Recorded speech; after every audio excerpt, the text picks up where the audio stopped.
Hey, warmer for the low. Welcome to lovely Las Vegas for Coast to Coast Hoops with myself, Greg Hoops Peterson. Now part of the VSiN family of podcasts. We've got an excellent podcast for you guys. Joining me in segment number 2, it is Justin Perri. He does amazing work over at Chalk Value Bets. We're going to get his thoughts on what we've all seen the first week and a half or so of the season. We'll turn it forward a little bit to some of the games that we're going to be seeing on Sunday, but we'll also talk about a lot of buy low, sell high spots that we've got with a bunch of these teams. I always think that is very important to do. Try to take a look at some handicapping angles on that front and try to discern what is a model and a handicap and how we should be sort of trying to utilize these models to our advantage without it being an end-all be-all as well. So Justin does absolutely amazing work, and he is going to be joining me in segment number 2. In the final segment, going to get you guys picks and analysis on every game on the betting board for this college basketball Sunday as we hit some bank shots. If you have a question, comment, segment idea, what have you for this podcast, you do have one of two ways we offer those in. First one is my Twitter/X timeline at unit_D1. Keep in mind that RCM, name does not matter, so as per usual, please do send these into the timeline. The other way is via an Apple Podcast review. If you rate this podcast 5 stars, it is very much appreciated. From there, you're able to fire in whatever you'd like to hear on this podcast via that 5-star review. Did not get in any Twitter/X questions today, but had a fun day of college basketball on Saturday. Let's take a look back at it, try to find some trends, and try to get to know these teams a little bit better. Games from yesterday is Greg buzzing about. Here is the rowdy recap. Well, unfortunately, we took back-to-back losses with the DK Network write-up picks. Still 10-4 on the season, and it's a long season. Losses are going to happen, and I feel like I got a tad bit unlucky on the San Francisco loss after I got very, very, very lucky on the Missouri win, and this was just a bad read. Columbia goes on the road after they had lost 8 straight, all by 9+ in their last 8 road games, and they take down Temple 78-73. Columbia, hottest shooting night of the season for them against a D1 foe, 12 of 26 from three-point range, and it was just a little bit of everyone. They didn't have anyone just really take hold of this game. Avery Brown was their leader with 13 points. Meanwhile, for Temple, Heiser Miller, he was able to go out there for 29 points, 5 of 14 from 3, but for Temple, even though they win the turnover battle 14-11, they just were not able to bury the shots that Columbia was, as Columbia lit it up from three-point range. Temple, not very good on defense, so that was costly, and we will look to bounce back here on Sunday. Out there in the Atlantic 10, you saw George Washington look pretty solid against New Hampshire, 79-67. They get the job done. They cover about a 10.5-point spread as New Hampshire 4 of 31 from three-point range. George Washington looks a little bit improved on defense after season ago. They were rough, and they were able to get a double-double in this one. Garrett Johnson was able to go off for 18 points, 10 boards. James Bishop, the fourth, about 14 points. 8 assists, 7 rebounds out of him, so he was approaching a triple-double as well. Certainly a team that I have my eye on, but that was certainly a fascination to say the least. With regards to the game highlights and the recaps, I always like to highlight the good games. How about if I give you guys the worst game that I've seen this year? 48-46. Eastern Illinois squeaks one out against Coppin State. These are 2 of the worst 20 teams in all of college basketball in a game of just absolute sadness.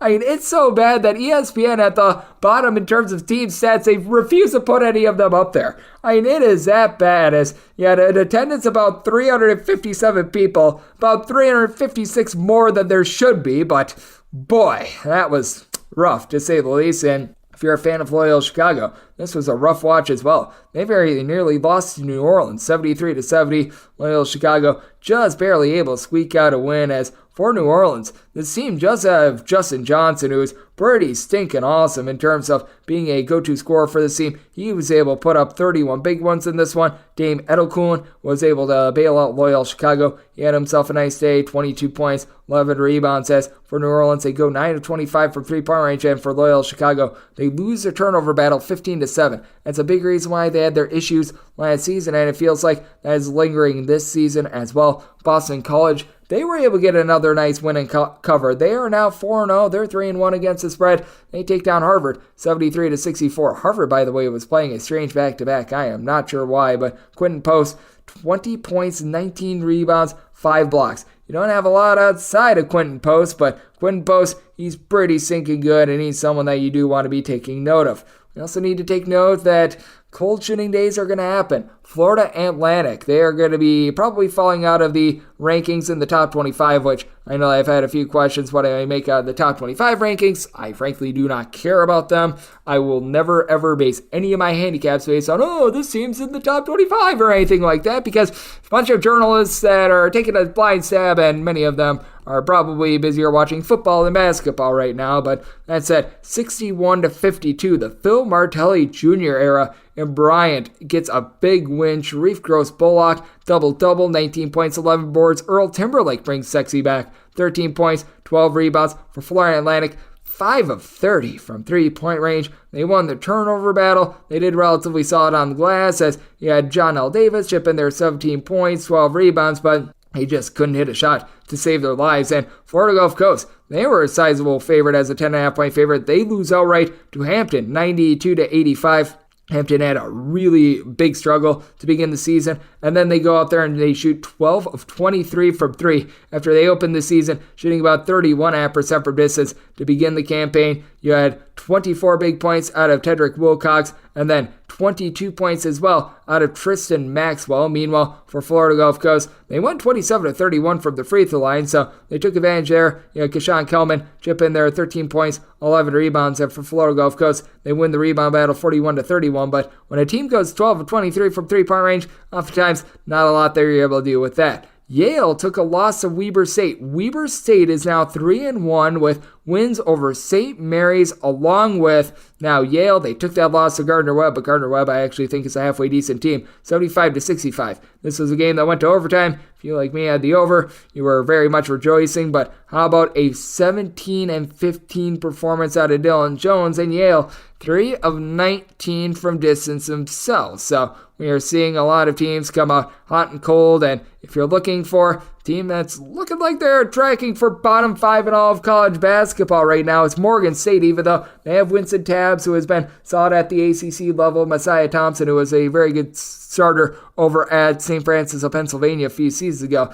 This was just rough. 93-50. Morgan State just got completely dump trucked. As for BYU, you had Fusani Trayer chip in there 17 points, and it was just a little bit of everyone. Jackson Robinson off the bench, he was able to supply 19 points. You got 12 big ones out of Richie Saunders as well. Just a very good masterclass by BYU. Another big spread that was able to get there. Creighton, they were laying 31.5 against Texas Southern. They just barely get there, 82-50. So these big favorites, they continue ahead. As for Creighton, they go 14 of 40 from three-point range. Baylor Shireman and Trey Alexander combined for 43 points, 16 rebounds, 14 assists, and 2 turnovers. As Texas Southern looks like they might be in for a little bit of a rough year. They just don't look like the same team that they have been in past years, but a team that's looking like they're ascending. Southeast Louisiana, they were a 15.5-point underdog, and they scared the bejesus out of Santa Clara. Santa Clara pulls it out in the end, 65-63, but a game showing from Southeast Louisiana, who goes 9 of 20 from three-point range.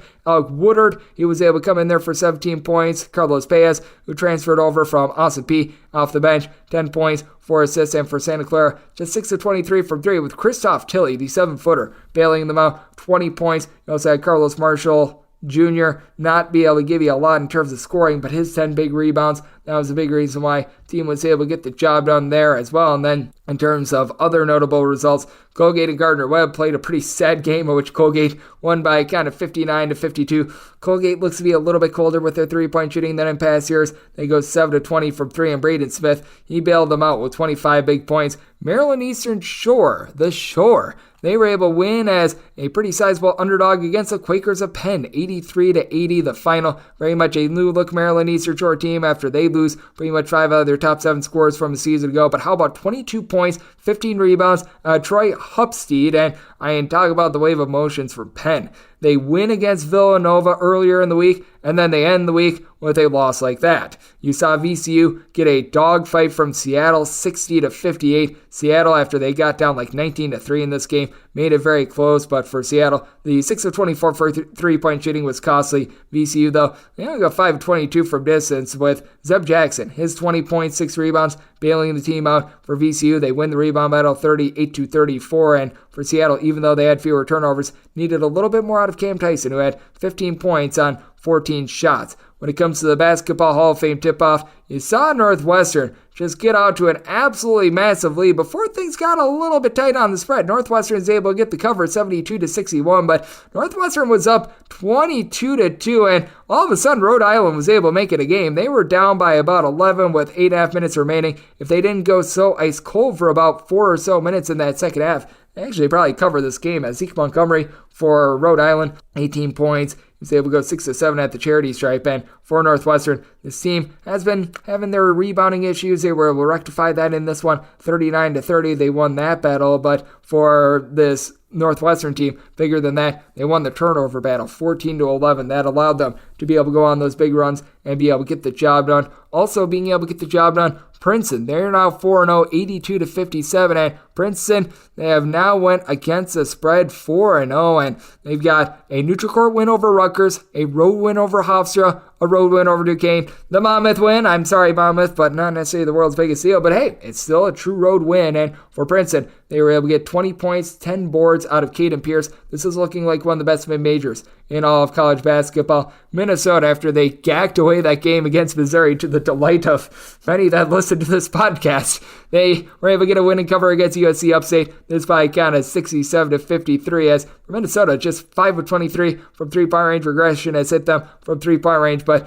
USC Upstate actually started out the year very strong. They had a nice road win against East Carolina. They played Vanderbilt to single digits. They went cold as well, 6 of 21 from distance, and they don't necessarily have a lot of rebounding to be able to maintain in that sort of an ordeal. And then you did see Mississippi State with a pretty sound victory over Washington State, 76-64 for Washington State, 7-23 from 3. And Mississippi State, another rough three-point shooting performance, not too surprising there, 5 of 19 from distance, but they were able to do a nice job winning the turnover battle. They won the rebound battle 39-30, and you had Jimmy Bell Jr. do a tremendous job down low, 11 points, 8 boards, 3 steals, as you had 10 steals, live ball turnovers for this Mississippi State team to be able to take it to our good friends in Washington State. And then you also saw Nevada put up perhaps the most impressive showing of the night, 108-83. They take down Portland, as for Nevada, they shoot 61% from the floor, 13 of 22 from three-point range. Jared Lucas goes for 30 points.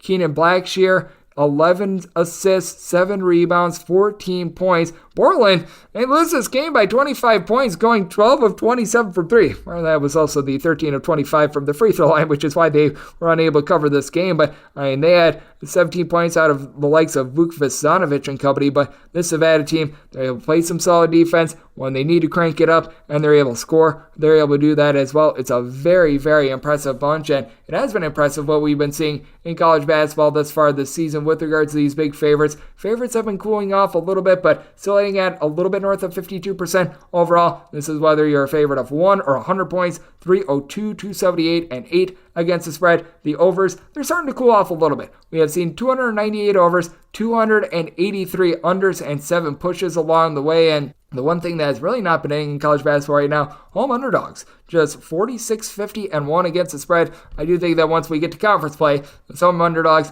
you're going to be wanting to treat them like gold, and we treat our good guests on this podcast like gold, and Justin Perri is certainly one of them. Coming up next, we're going to be talking about buy low, sell high spots on some of these teams. Some of these teams that might be doing for some positivity after a cold start, or might be doing for a little bit of regression. We'll take a look at a few Sunday games for them as well next, right here on Coast to Coast Hoops with myself, Greg Peterson, now a part of the St. Family Podcast.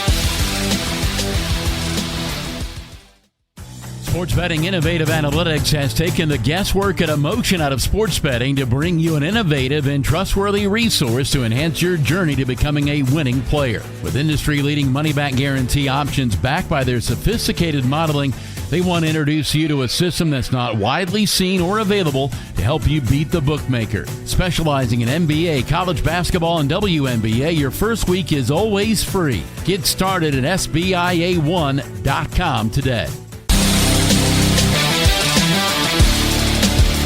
And we're back in lovely Las Vegas for Coast to Coast Hoops with myself, Greg Peterson, now part of the St. Family Podcast. It is always great to be joined by this man, as Justin Perri.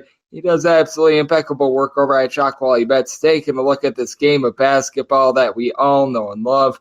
I know that he's been working so hard this year to be able to find some winners on the board, to be able to gauge these teams, and just the craziness of this sport in general. He's a man that you're able to find on Twitter/X over at Justin Perri, the number 8 on the back half of that, with the last name spelled Perri. And Justin, it's always great to get you aboard. Thank you. Greg, it is always such a pleasure to be here. I love that we're deep into college basketball season. I mean, almost like 10% or so, maybe getting close. So these weeks, they fly by. They've been narrated by some of the craziest action we've seen. Honestly, to open a season, I feel like there have been so many ups and downs, and now rushing right into Feast Week, it has not let us down. Yeah, it has not let us down at all. And what have you made out of the first week and a half or so of the season? Because it has been so interesting to gauge these totals. We're starting to see a little bit of a comeback on some of these unders, but we have been noticing that scoring efficiency has been way up and turnovers have been way down. It's looked great. The games are exciting. It makes these turnovers worth more, in effect, right? Because scoring is so much more reliable that when you do turn the ball over, it's a lot less likely that you're going to come away unharmed. So you're going to give up that turnover. It's going to turn into a painful thing. So ball security becomes really important. Guard play, I think, has become heightened. Every offensive rebound, every extra possession is more and more valuable. So, no, I think it's great for the game. It's been a lot of fun to watch. I think it's led to crazier runs, right? My hypothesis is seeing the tail end of the COVID year this year. You're going to have a lot of good talent. You're just going to have a really wide distribution of talent this year. A lot of old players, they have the experience to knock down threes, a little less fresh legs. I don't know. It's going to be really interesting when we come to talk about it at this point next season. But for now, overs have been slamming on home. We just saw the second overtime under of the year in that Notre Dame game against Oklahoma State. But totals just keep flying over. And it's led to me not really playing a lot of totals. I think the lines will soon be at a place as we maybe get into conference season where I'll feel a little better about it. I know plenty of people who do have plenty of an edge, though. I'm just a spreads guy. At the end of the day, it's what I like playing, where I know I can win. But yeah, I mean, games, it's been a little better. The lines have definitely adjusted. We're sitting still at like 52%. And it's come back to earth with the big spreads, too. The home favorites have kind of cooled off a little. It's a lot of away dogs have been winning in the last few days.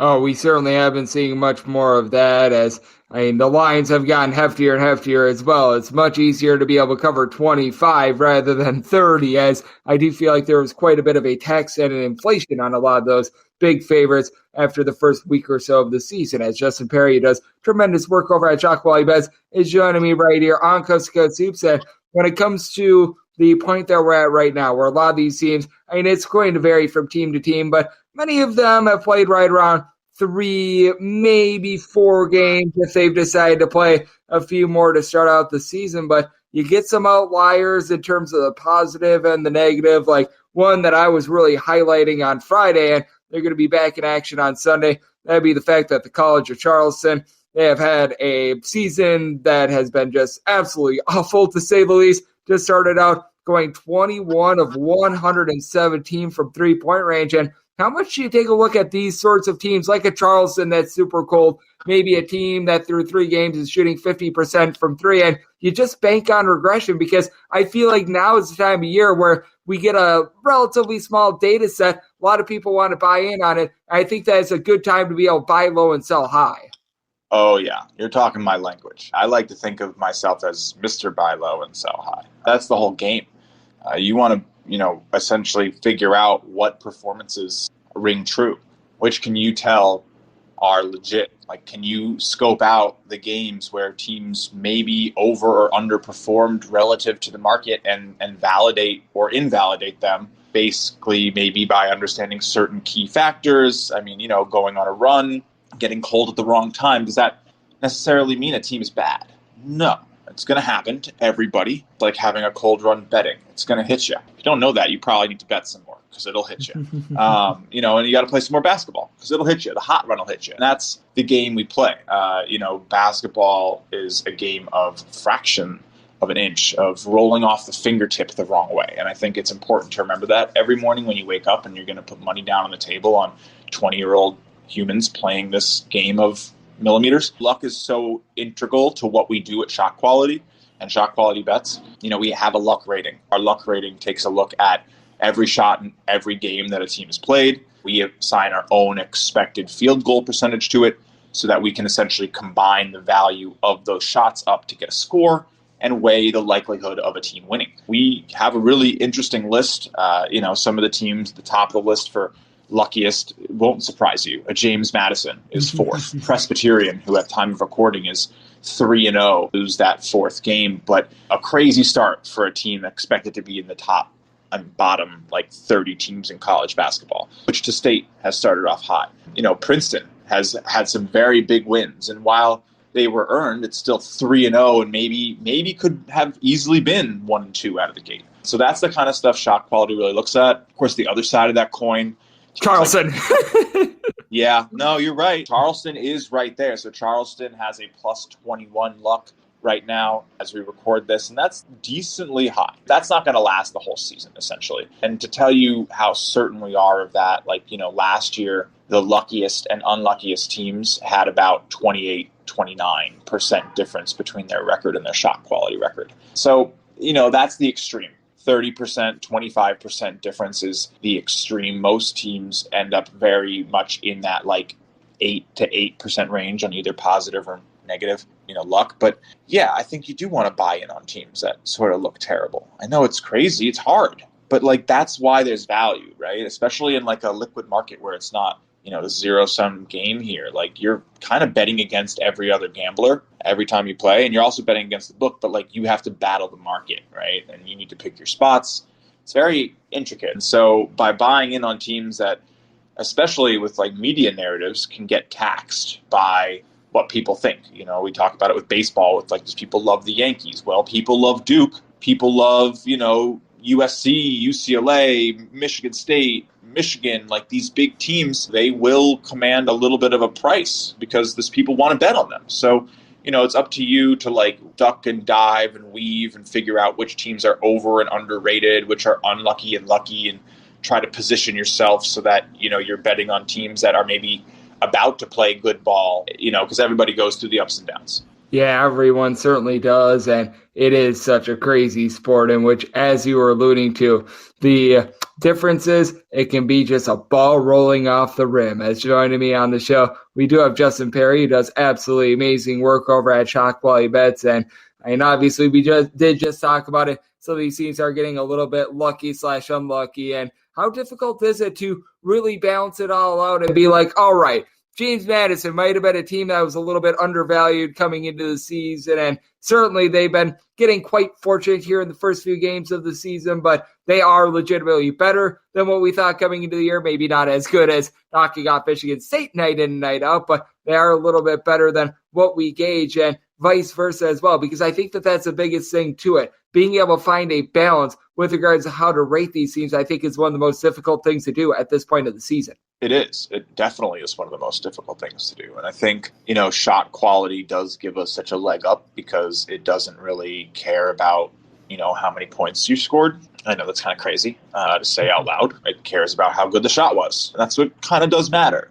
That's what's more predictive. It's not necessarily that you hit all your shots. It's, did you get good looks? Is it repeatable? Because if you continue to take bad looks, the guys who hit bad looks make it to the NBA. And that's one of the smallest fraternities in all of professional sports. It's not easy to be that good. It's not easy to be lights out level, hit all your open threes. Even the best shooters in the NBA, when they were in college, didn't hit crazy numbers. So, there's going to be variance. That's just all there is. The best player is going to miss an open shot when they need it most. The worst player's going to nail a three when they need it most. It's not going to make sense sometimes. And that's okay.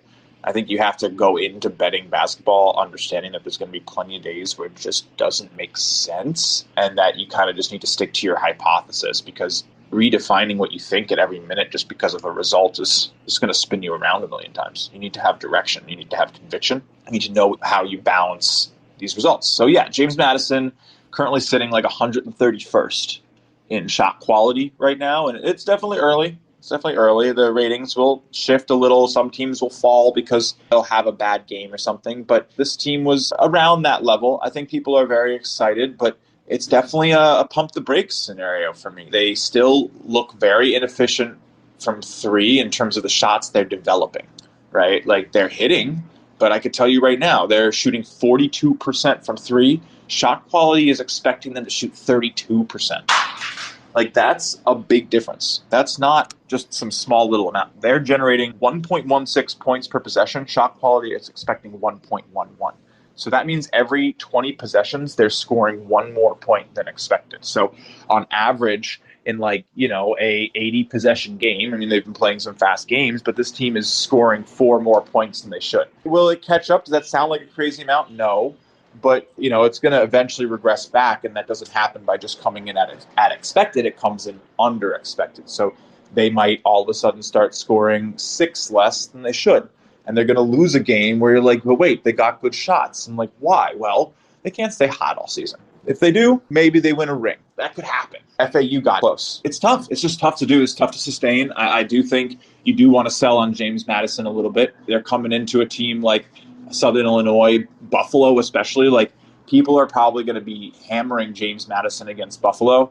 I would tell you on principle that I like Buffalo just because Buffalo has been so unlucky and James Madison has been lucky. Yeah, they certainly have been quite fortunate. When you're able to erase a 2-possession deficit in the span of 4 seconds, you know that things are going your way, as things always go our way when we got Justin Perri aboard as well. He does great work over at Chalk Valley Bets, and he's going to be right here on Coast to Coast Hoops. And Justin, we're doing this before the Sunday game, so a lot of these matchups, they are a little bit TBD, but does the shot quality model and your overall handicap change just a little bit when it comes to these non-conference games, these tournament games where you got teams playing for like the third time in 4 days, the third time in 3 days, what have you? Because I do think that does make for a little bit more variance, a little bit more randomness, and that does throw in there a lot of elements like fatigue and rest. Yeah, I mean, again, this is where, being a handicapper is very different than being a model. A model is going to predict things based on its parameters and its innate understandings, otherwise known as like the priors that have been set that we've researched heavily. And, it's just going to approach every game as though it might. I think there probably is a rest factor. I would assume I didn't build the shot quality bets model. People do sometimes get that a little confused. It was built by someone else. They're very open about how it works. But at the other end of it, it's also, you want to combine that human understanding of these games, rest, advantage, disadvantage, understanding neutral courts.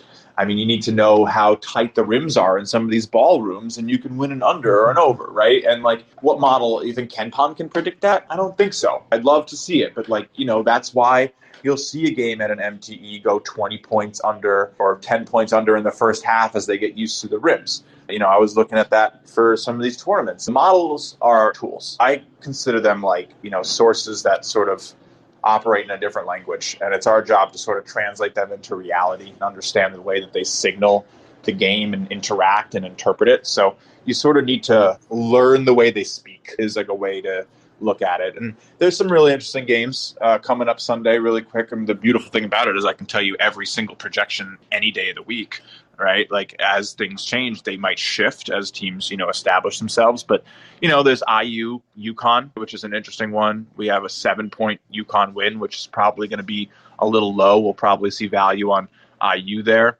Really interesting battle between Utah State and Marshall. A really fun mid-major clash. We're going to have that as a Utah State 2-point win. There's also going to be a fun one between Southern Miss and Utah Valley. That'll be Southern Miss by around 4 for us. There's a couple other things there too. A couple big spreads, but I'm pretty interested to see, how Colgate and Weber State do. That'll be a fun one. We have Colgate winning that. Shot quality does like Colgate a lot. They develop good shots. And then, we'll see. I think Air Force Omaha should be a fun spread. Both those teams pretty interesting. I like Ethan Taylor's game. He has been that guy for Air Force. I mean, he's playing like an obvious first team, second team player. If you haven't checked out his game for Air Force, I would definitely recommend it. But yeah, some fun Sunday matchups. Should be pretty cool to try to handicap those when the line come out. Quinnipiac, Albany, fun little battle up there. For Quinnipiac, I'll probably be looking to take Quinnipiac there personally. I don't much like this Albany team. Should be a good Sunday. Yeah, but with Quinnipiac bringing in Richie Springs, who was over at UConn, I thought that was a massive gift for them. And The old Bobcats served me well last season. Been a little bit of a rough start for them this year, but they were able to get on track against an Army team on Friday. That boy. Talk about how the mighty have fun with Army. That's not necessarily too terrific, but what is terrific is getting you on the show, Justin. You do an amazing job taking a look at this game of college basketball. I know you do an amazing job both with your modeling and your handicapping. So let the good people at home know it's all on tap for you and how people are able to follow along on social media and other platforms. Yeah, for sure. So I am on X, Twitter, whatever, as Justin Perri 8, my last name Perri, number 8. Find all my stuff there. I talk a lot about basketball. If you like a busy Twitter feed that comments on a lot of college basketball, it's for you. We'll be talking about a lot of betting. I review games through the eyes of shot quality data to help qualify bets every day. Free plays of the day from the shot quality bets model that have been just scorching hot. I don't even know how, probably a little unrealistic. It's really a lot of fun, and follow shot quality bets literally wherever to hear, a little bit more about some of this really cool data that we're developing and working with. Absolutely, and Justin does an incredible job taking a look at this game that we all know and love of college basketball, trying to make sense of some of these things that sometimes don't make a whole heck of a lot of sense. And as we were alluding to, a game of sometimes millimeters, trying to be able to find that little bit of an edge to be able to get you to the window. A big thanks to Justin for joining me on Cusco Soups, now part of the VC family podcast. And coming up next, it is that time of the podcast. I give you picks and analysis on every game on the betting board for this college basketball Sunday as we hit some big shots.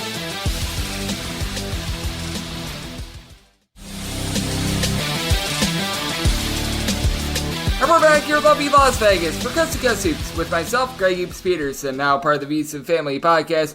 It is always great to be joined by Justin Perri. He does great work over at Chalk Volley Bets. We are certainly in for an interesting college basketball season, one that is going to be filled with ups and downs, one that is going to be presenting us with a lot of good buy low, a lot of good sell high spots, and so much more. He's one of the best in the business of taking a look at this great sport, and it is always great to get him aboard. Big thanks to Justin for joining me in the last segment. Now it is that time of the podcast. I give you picks and analysis on every game on the betting board for this college basketball Sunday as we hit some bank shots. Most financial establishments close at a certain time, but not here. It is time for a side and total on every game on today's betting board bank shots.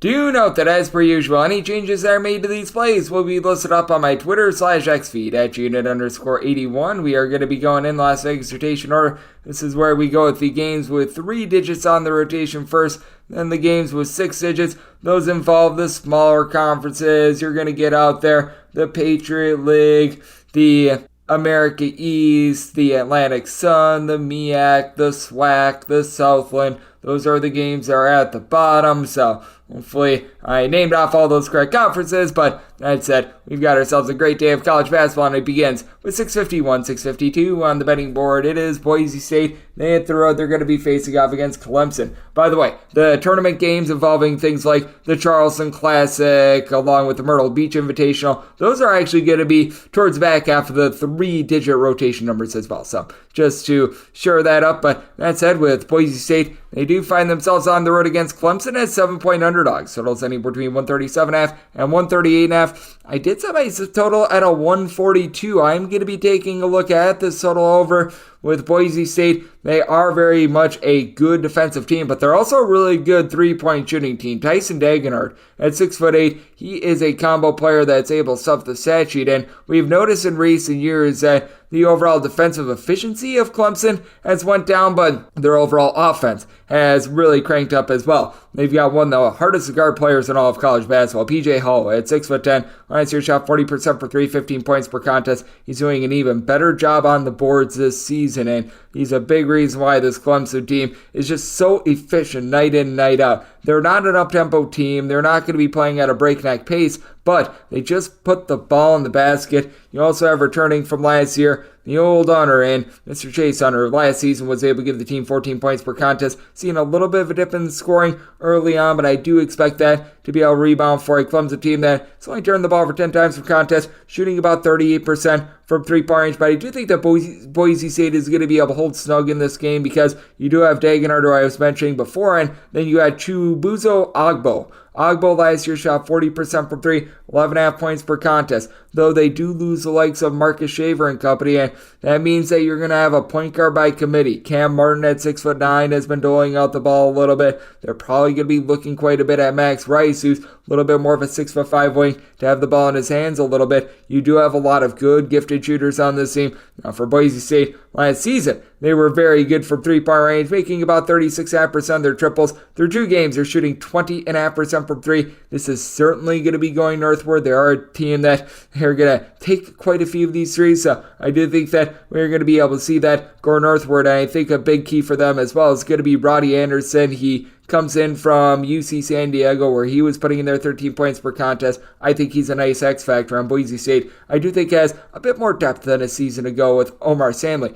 coming in from St. John. So set my line at 6. I'm going to be willing to take 7 with Boise State. I think we get this game close enough for late game felling. I think that both teams sink a bunch of triples. Going to be taking a look at the over and the points with Boise State. 653, 654 on the betting board. It is South Alabama, and they're going to be playing us at SIU Edwardsville. Edwardsville is a underdog of between 3 and 4 points. Your total is between 128 and 129. I did set my total at 135. Going to be looking at the over. SIU Edwardsville has really improved their defense in recent seasons. At the same time as well, this is not necessarily a super duper defensive stalwart. I feel like we've given them a little bit too much credit. And for South Alabama, I mean, to begin the season against non-Division I Mobile, they gave up 83 points. Recognize that they have been much better ever since then. And their numbers are thrown out of whack if you look at the raw numbers because they played a triple overtime game against Nichols. But that said, for this SIU Edwardsville team, you do have a pair of brothers in Lamar and Shamar Wright of relation to Lorenzo Wright that are able to do a nice job of being able to give you double figures. You've had Shamar Wright really be the primary scorer of the two this far this season with about 18.5 points per contest, but Rayshawn Taylor is a double-figure scorer who's been a reliable three-point shooter. DeMarco Minor, he's able to give you 5.5 boards, 3 assists, 14 points, and a steal per contest from a season ago. Edwardsville, not necessarily the most stout team on the glass. Minor has been able to give you 11 rebounds. I don't think that this is going to last. A 6-footer giving you 11 rebounds is just absolutely ridiculous, but he's not afraid to get his nose dirty, as I do think that Thomas Howell is going to be able to control things down low. Comes in from Louisiana Monroe for the South Alabama team. Shoots 37% for 3 at 6'8". At the very least, he did a season ago, and I think that he's a nice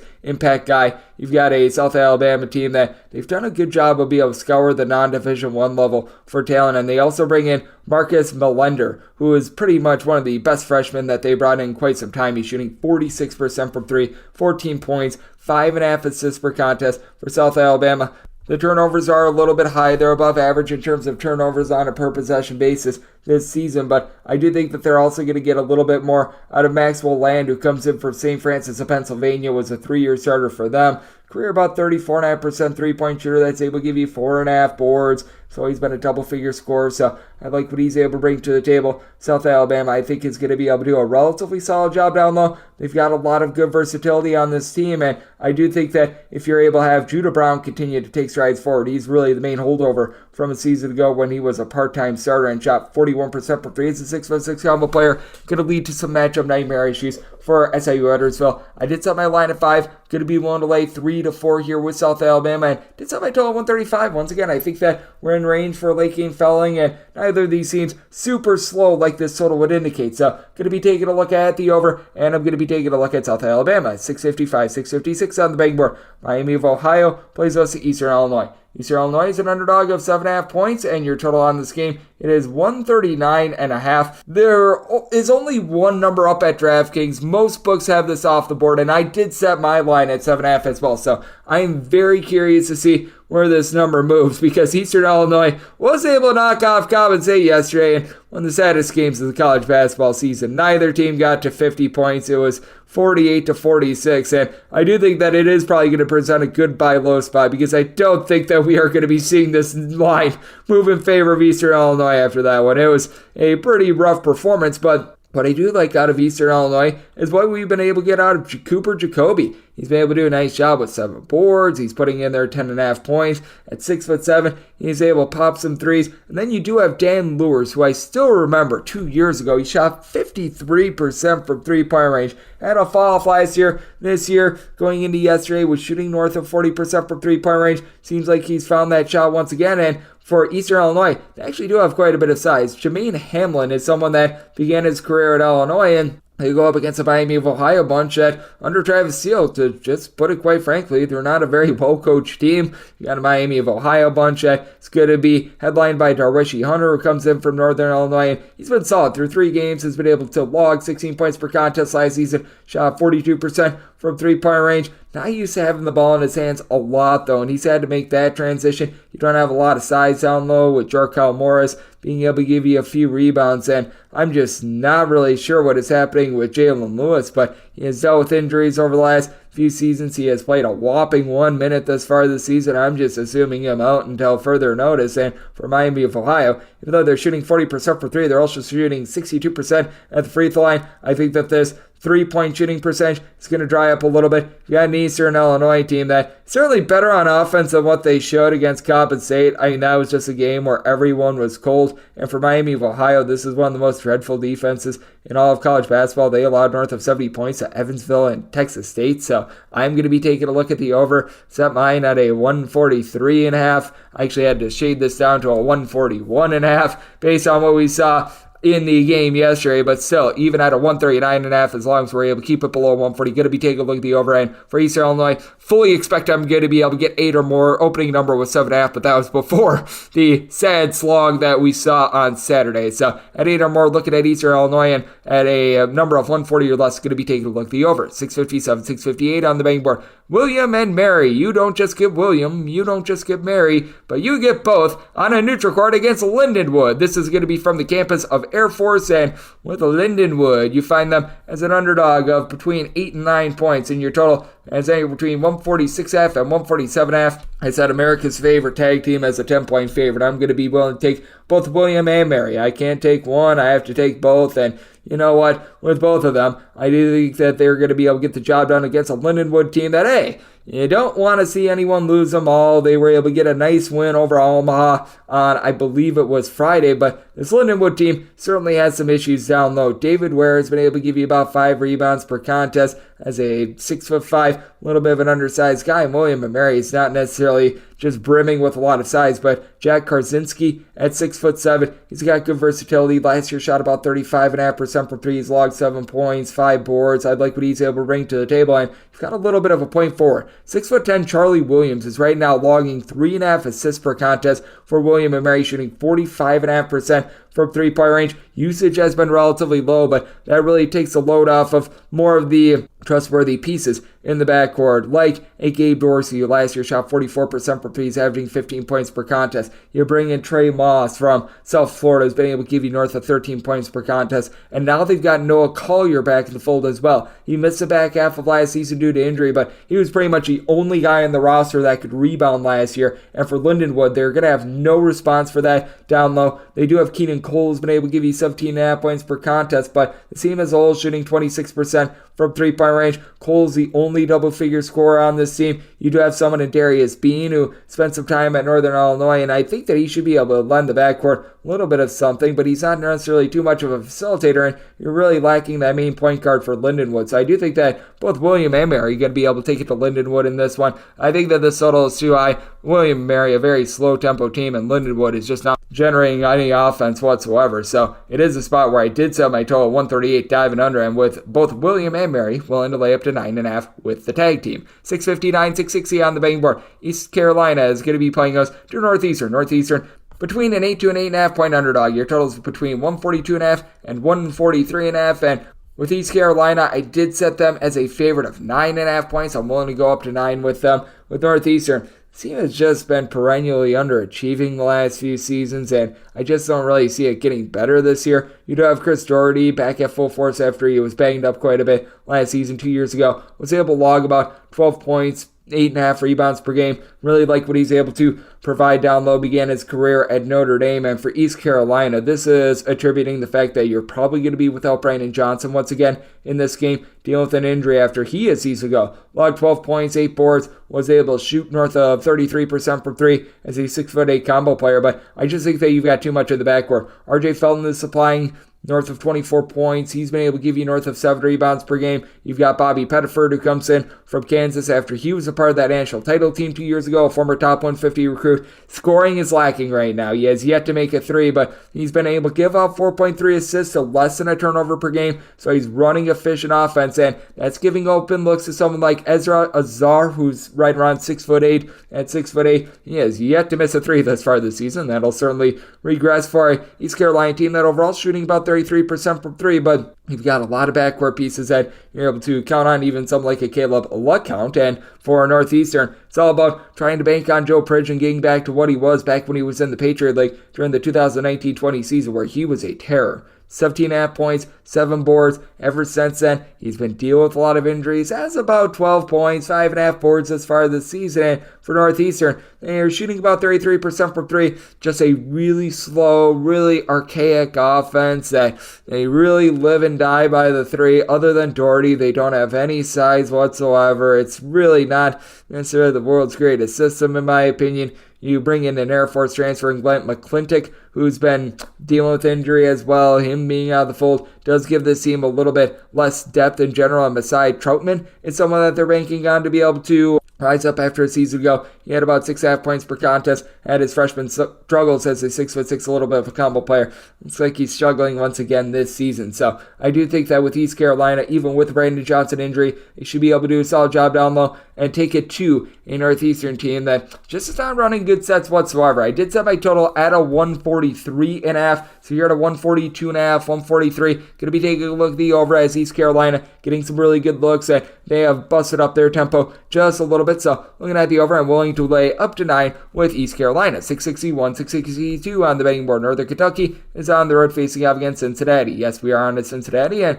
they're on to being 13 to 13.5 point favorites. And your total on this game is between 137.5 and 138. And with Cincinnati, I set them as a favorite of 10 points. So I'm going to be willing to take the points with Northern Kentucky. I feel like Northern Kentucky has been a badly underrated team thus far this season. I really like what they have in the backcourt. Marquise Warwick is a go-to scorer that logged 19 points per contest while playing in one of the slowest systems in all of college basketball last season. And then you've got Sam Vincent, who in each of the last 2 seasons has been able to give you nearly 2 steals per contest. Does a nice job being able to give you about 12 to 13 points per contest. Also is able to give out 3+ assists per game. Now, if you do have a little bit of an issue with Northern Kentucky, it's that they do lose their top rebounder from a season ago in Chris Brandon, but they've been able to get some relatively good production of Trey Robinson. Robinson was a starter last year that had about 7 points, wasn't necessarily a dominant rebounder, but at 6'6", 220, he's been able to get in there a little bit more for a Northern Kentucky team that they have been turning the ball over about 15.7 times per contest. They need to clean that up. The crux of it is they've been having Michael Bradley be really one of the main facilitators for this team. He comes in from the non-Division I level, and while he's been giving out in the neighborhood about 6 assists per contest,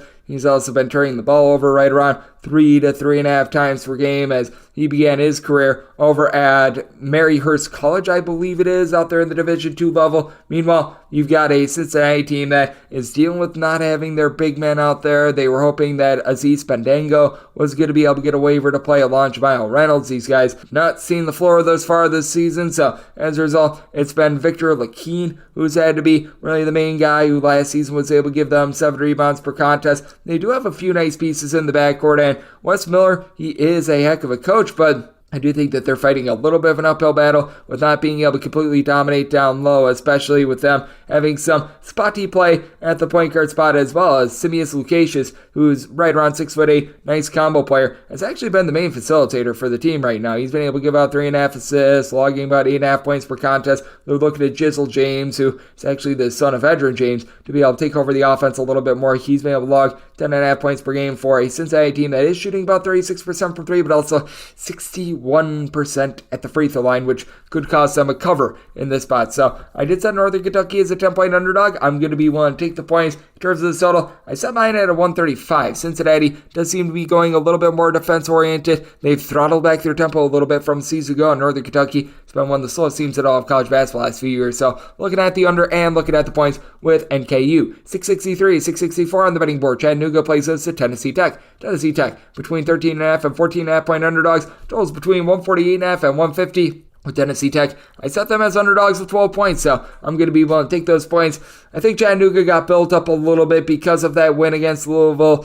I think people are starting to realize that this Louisville team is about as useful as a poopy-flavored lollipop out there on the court, so that's looking like a little bit of a diminished win. And on the flip side for Tennessee Tech, they're really relying upon Rodney Johnson to be able to elevate this offense, who he comes in from the non-Division I level, and so far so good out of him. 6'5", do-it-all player with about 11.5 points, 4.5 rebounds per game, so he's been efficient there. The three-point shooting that he had last season with guys like Bryce Thompson and company, that is very much gone, but you still do have a double-figure score from a season ago, and Javius Harvey, who was able to shoot about 44% from three-point range as far as this season, shooting 18% from three. You got to be figuring that that's going to be going northward, and then you've got the Marshall transfer in David Early, who he missed much of the season last year due to injury. 2 seasons ago, shot in the neighborhood about 34% from three with 5 points, a few boards per contest. I like his overall upside. And then for Chattanooga, you've got Sam Alexis, who is currently logging 13 points, 11 rebounds per game after a season ago. He was very much a reserve that lent a little bit of versatility, was able to shoot about 36.5% from three-point range, and Chattanooga as a whole, shooting about 31% from distance, but what's concerning is the 15 turnovers per game. They've been a little bit rudderless at the point guard spot. They've had the ball in the hands of Hunter Huff quite a bit, and he did play under the tutelage of David Earl at VMI 2 seasons ago and is a very solid scorer. Shot about 38% from three at VMI. He's never really been a primary ball handler. You do have a guy in Jan Zedek who at 6'9" is able to shoot threes, so the team is very versatile as compared to a season ago, but at the same time, they don't necessarily have a lot of depth with not getting a lot of Rudy Fitzgibbons, the transfer from the Citadel, only averaging about 3.5 points per contest. So I do think that Tennessee Tech going to be able to hold in there against a Chattanooga team that has been quite sloppy with the ball. It's a spot where I set my line at 12, so I'm going to be willing to take the points, and did set my total at a 148. Got a Chattanooga team that they do a solid job with regards to their offensive efficiency, but at the same time, they don't necessarily play super duper up tempo. And Tennessee Tech, I think they're going to have a tough time doing their part with the total with the way that they lost so much three-point shooting from a season ago. So diving in on the under, and I'm going to be willing to take the points with Tennessee Tech. 665, 666 on the betting board. Little Rock is going to be on the road facing off against Georgia State. Georgia State, a favorite of between 7 and 7.5 points. Your total is 153, and I set Little Rock as a 6.5 point underdog. Needed at least 7 to be able to take a shot on them, but I'm going to be taking a look at Little Rock. I like the pieces that they brought in during the offseason, and for Little Rock, it was a very bad start to the game that they had yesterday, but they actually clawed their way back in that one, and they really made it a ball game. I like the fact that you've got Mekhi Mitchell who comes in from Arkansas. He's able to give you some shot blocking. He's able to give this team a little bit more of a defensive presence than what they've had in past years. Jameer Chaplin was someone that saw good minutes over at South Florida. He's another one of those defensive stoppers. I will say defense was not necessarily on point in that game against Northern Illinois, a game which they did give up 98 points, but you do have Kalen Robinson, former top 150 recruit who comes in from Texas A&M. He's done a good job giving the team a double-figure amount of points per game. And for Georgia State, this was one of the worst cover teams in all of college basketball last year. Their three-point shooting is pretty much picking up where it left off last season, shooting about 30.5% from three. Good news is they've cleaned up some of those turnover woes from a season ago, as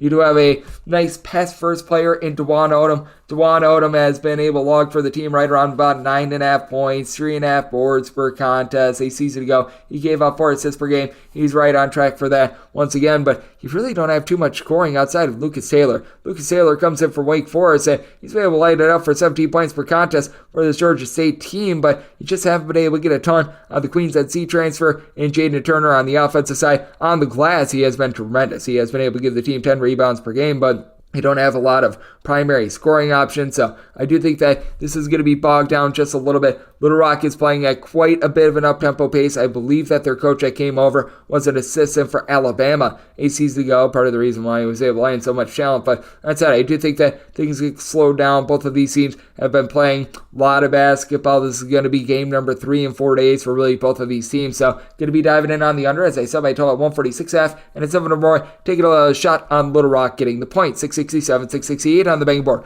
Air Force is going to be playing up to Omaha. Omaha is an 8 to a 9-point underdog, and your total is between 135 and 136. And with Omaha, I did set them as an underdog of 8.5 points. We are right in the middle of that, and personally, I'd rather take 9 with Omaha rather than lay 8 with Air Force. This is going to be played on the campus of Air Force, but because of this multi-team event system, Omaha has been in town for a few days, so the typical home court advantage and elevation that you get with Air Force, I do feel like is diminished a little bit in this ordeal. And for Omaha, you actually do have a nice primary scorer, Frankie Fiddler. Fiddler has been able to shoot about 40% from 3, 16.5 points, 6 rebounds as a 6'7", a little bit of a combo player. And for Air Force, really just don't have a lot down low. Been able to get about 8 rebounds per game out of Kellen Boylan, a 6'7", a little bit of a combo player, has been able to come on strong a little bit, but you're expecting a little bit more out of Josh Corbin. He had a nice start to last year, and then he fell off the face of planet Earth. You've had Ethan Taylor just really have to take over games, and he has been tremendous. 21.5 points, 5.5 boards, 4 assists, shooting 41% from 3.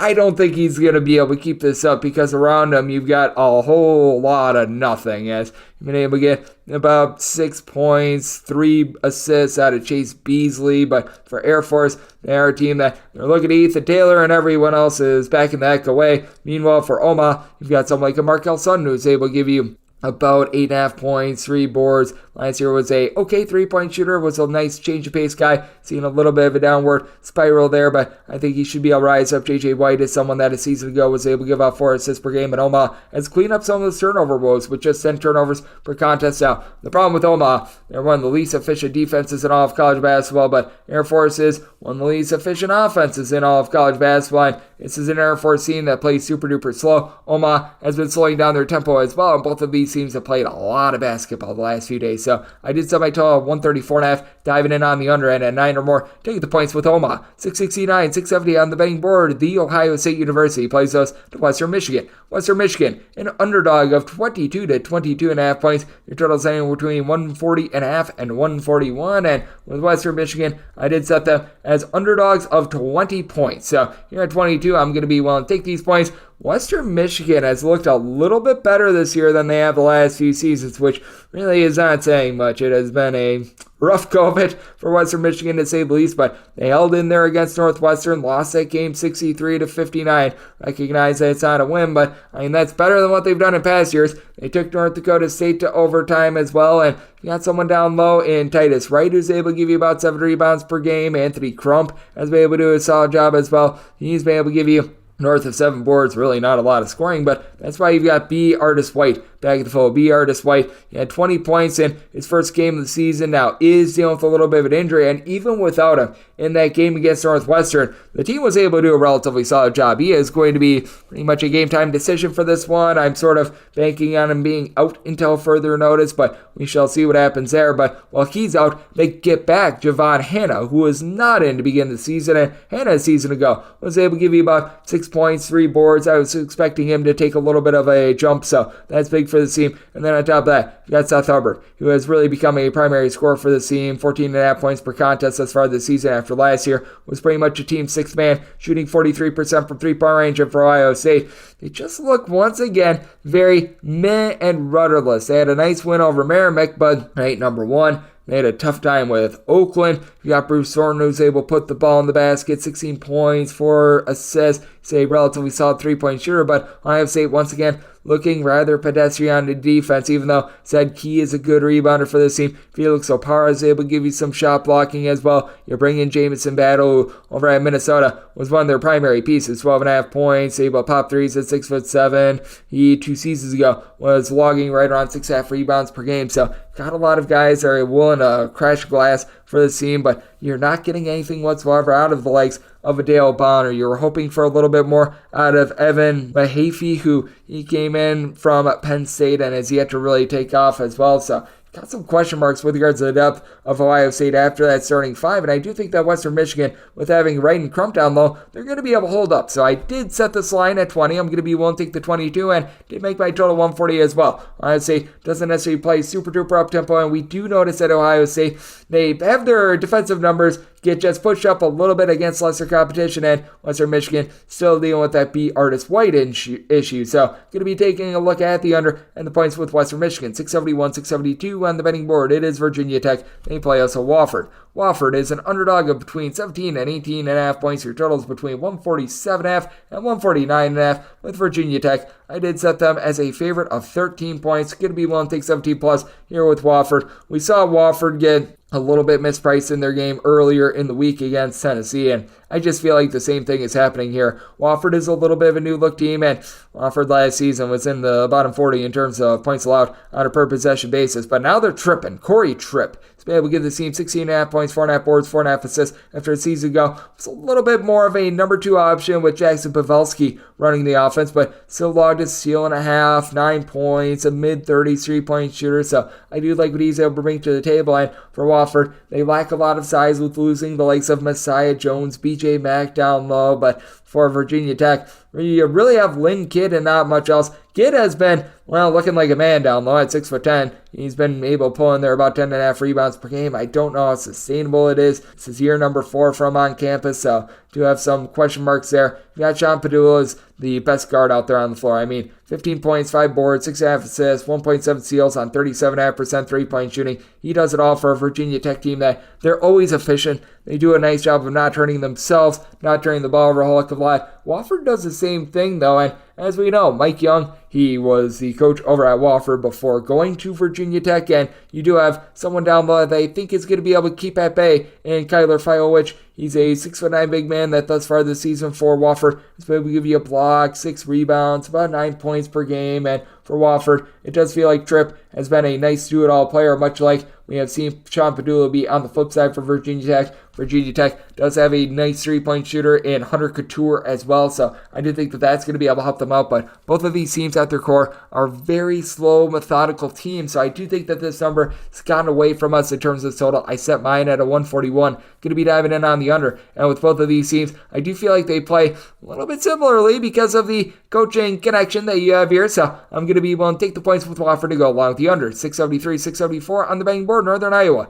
they are on the road facing off against South Florida. South Florida, a 2 to 2.5 point favorite, and your total, that is anywhere between 145 and 145.5. I think the wrong team is favored. I did make Northern Iowa the 1.5 point favorite. I'm going to be willing to take them outright on the money line. Northern Iowa returns darn near everyone from last season, and Northern Iowa certainly does have a few deficiencies, and they haven't really played a lot of Division I talent to this point this season, but got a nice go-to scorer in Bowen Bourne that's able to give you 15 plus points per contest. You've got a team of guys that they just do a nice job of being able to make winning plays. Some like a Michael Duex last season logged about 11 points, 5 boards per contest. I absolutely love what he's able to bring to the table, and they get a South Florida team that last we saw them, they on their home floor lost to Central Michigan as about 17 to 18 point favorites. With South Florida, it's pretty much a hybrid of transfers and pretty much a Kennesaw State roster from a season ago. And Kennesaw State was a solid team. They were also solid for an Atlantic Sun team. You do have Chris Youngblood, who's been able to log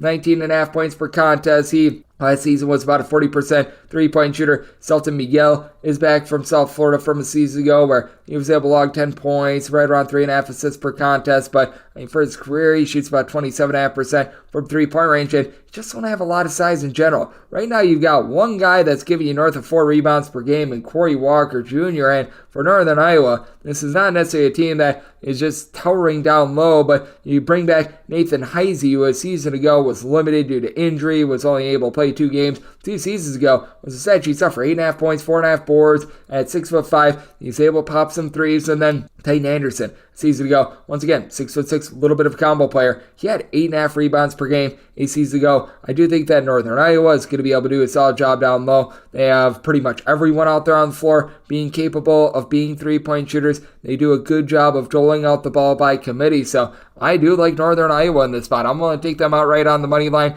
I do think that Ben Jacobson with this squad as well is going to be preaching a little bit more defense.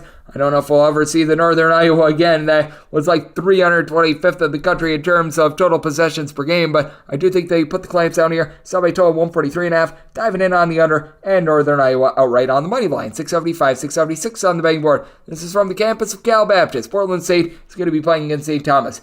St. Thomas is an underdog of 4.5 points. Your total on this game is 138, and with the Tommies, I made them the 1-point favorite. I'm going to be willing to take them outright on the money line. Really like what I've seen of the St. Thomas team the last few years in general. With St. Thomas, you've got just a bunch of road grader dudes that they do a little bit of everything. You've got Brooks Allen and Parker Jorkland. Both of these guys are able to give you 5+ rebounds per game. Both of these guys right around about 6'6", 6'7" in the case of Jorkland, who's able to pop some threes. You've been able to get a little bit more production out of Kendall Blue as well. He's making opponents feel blue. As a season ago, he had 7.5 points as a freshman, shot in the mid-30s from three-point range. And even though they lose their top scorer, Andrew Rohde, from a season ago, they've done a nice job of being able to mix and match in the backcourt. They're getting some good production out of Raheem Anthony, who comes in from the non-D1 level, entering into yesterday, shooting north of 40% from three-point range. And for Portland State, they don't necessarily have a ton of size down low. Been able to have KJ Allen, the transfer from Texas Tech, be able to log about 11 points per contest. He's able to give you a few boards, and then Isaiah Johnson,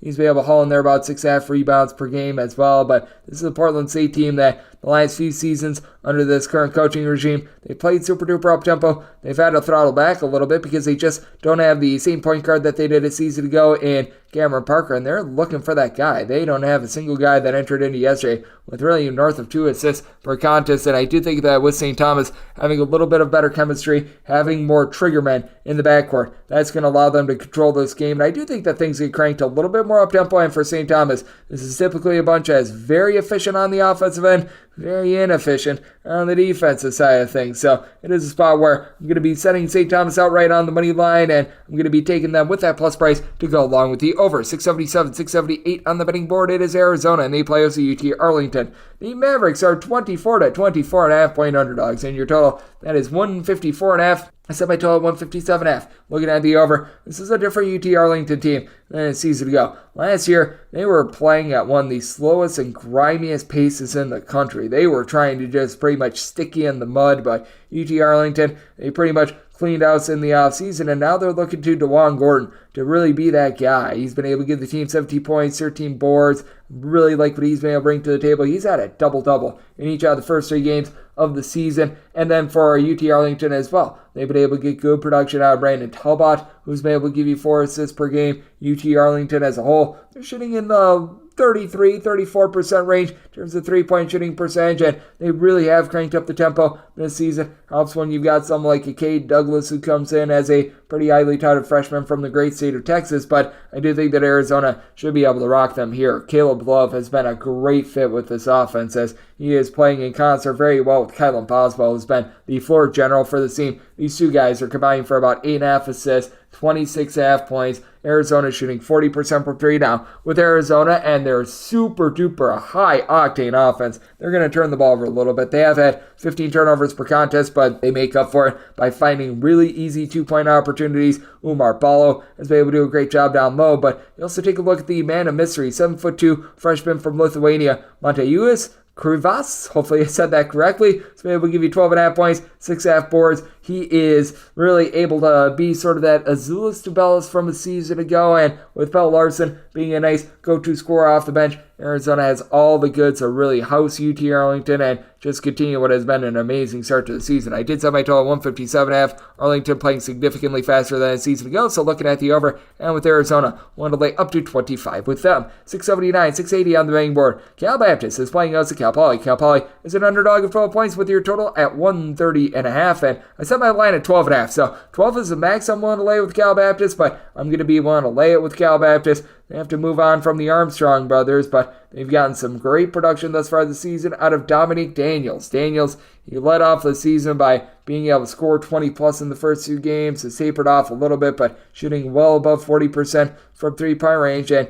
with this Cal Poly team, he just don't have any response for Hunter Goodrick down low. Entered into the game yesterday averaging about 10 rebounds per contest. Season ago, shot over 40% from 3 with more like 7 rebounds per game after coming in from South Dakota. And for Cal Poly, they're looking to the gentleman from England to be able to hold it down low, as they've been able to get about 5 rebounds per contest out of Joel Armo-Trading, who's been able to do a solid job of being able to give you a bit down low, but you also need just someone to be able to help him out. On top of that, you're going to need to get a little bit more facilitation in the backcourt, as it feels like Jared Hyder is having to do a little bit of everything after a season ago was a little bit of an afterthought at Cal. If you look back at his freshman year when he started out at Fresno State, it looked like this guy was going to be the real deal. 9 points, 3 assists per game in the Mountain West, and ever since then it's taken a little bit of a fall off. Has looked much better this season, but you just don't have a lot of depth with this team as well. You have to be wondering if you're ever going to see the development of Tuukka Jakola, who comes over from the country of Finland. He was a starter for the team a season ago, and he just has seen a big giant fall off with like every passing year since his sophomore year. And I do think that with Cal Baptist, having someone like a Blondo Chiquinho that you're able to look to for 3-point shooting, Ivan Odriogo is able to give you 7+ rebounds per game, should be Cal Baptist domination in a game where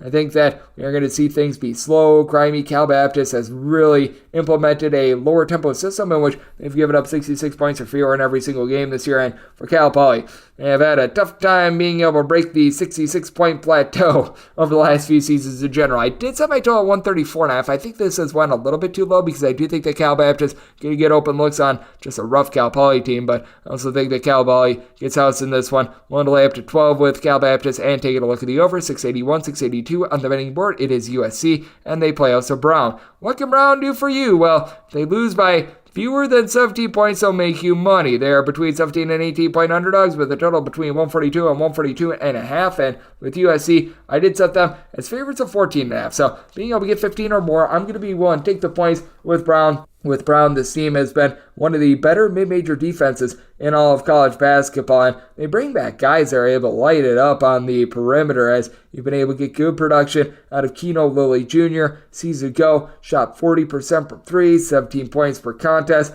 I don't know if Nana Owusu Anane is necessarily going to be able to match up with the bigs that you've got down low for USC, but he's been able to give you 18.5 points, 8.5 boards, and with Joshua Morgan, he was a little bit banged up towards the early part of the season as well. He's really been the main shot blocker for the team, with right in the neighborhood about 2.3 blocks per contest, but this is a USC team that, in general, dealing with some injuries. They're finally getting back Vincent Iwuchukwu, which that's a good sign for the team, but at the same time, they had Boogie Ellis out of the fold in that game against UC Irvine. Would be surprised if he's missing in this one. I think they're going to try to get him back after he had 17.5 points in the first 2 games of the season, but Kobe Johnson, he's been missing ever since opening night as well. That's been a bit of an issue for the team with USC as well. They're shooting about 28% per play. I think that that's going to be going northward, and you've got Isaiah Collier, one of the most gifted players in college basketball, logging 20 points, 4 assists, 3-point shot, still a little bit of a work in progress, but all in all, I do like what he's able to bring to the table. But Brown is a team that does a good job of being able to defend the perimeter. They've got a lot down low to be able to pull in those rebounds, including a gentleman in Kalu Anane, who is injured throughout the year last year. He should be able to ascend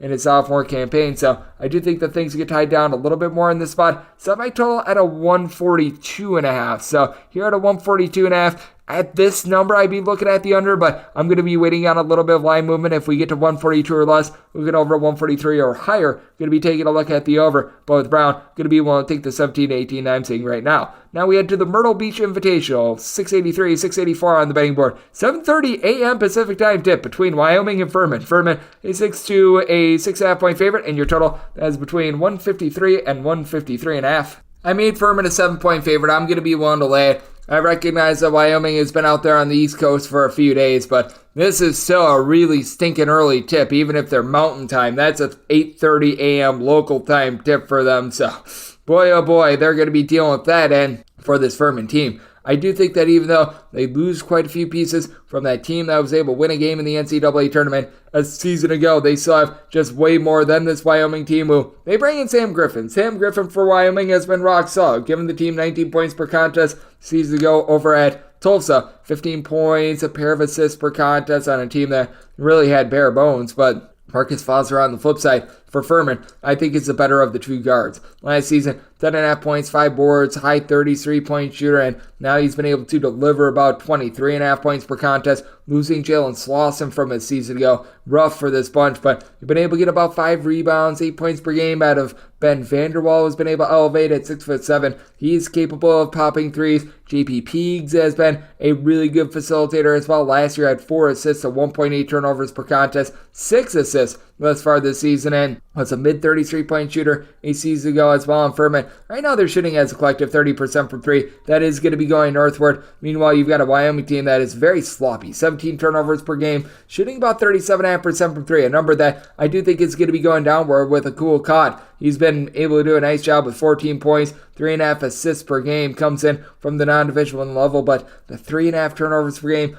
are going to be cripplers in my opinion. Furman, not necessarily the world's greatest team at generating a bunch of steals. They've had 9.5 per game this season. I think that that's a little bit of an outlier, but I do think that they're going to be able to rip the ball away, and I do think that things are going to be a little bit sloppy in a very early game. I shaded down my total because of how early the game is. I set mine at a 147, diving in on the under, willing to lay up to 6.5 with Furman as well. 685, 686 on the betting board. Coastal Carolina, and pretty much a true home game against College of Charleston. Charleston, a 6 to a 6.5 point favorite. Total is 156. I set Charleston as a 6.5 point favorite. Seeing the 6s out there, I'm going to be one to lay it. This actually opened at a 5, so I want to grab it now because this has been a number that's been moving a little bit. College of Charleston has started out the year 21 of 117 from 3-point range. Not to say that these guys should be shooting 40% from 3-point range, but you want to talk about bad shooting variance. Here you go, because these are guys that in the past have been really good 3-point shooters.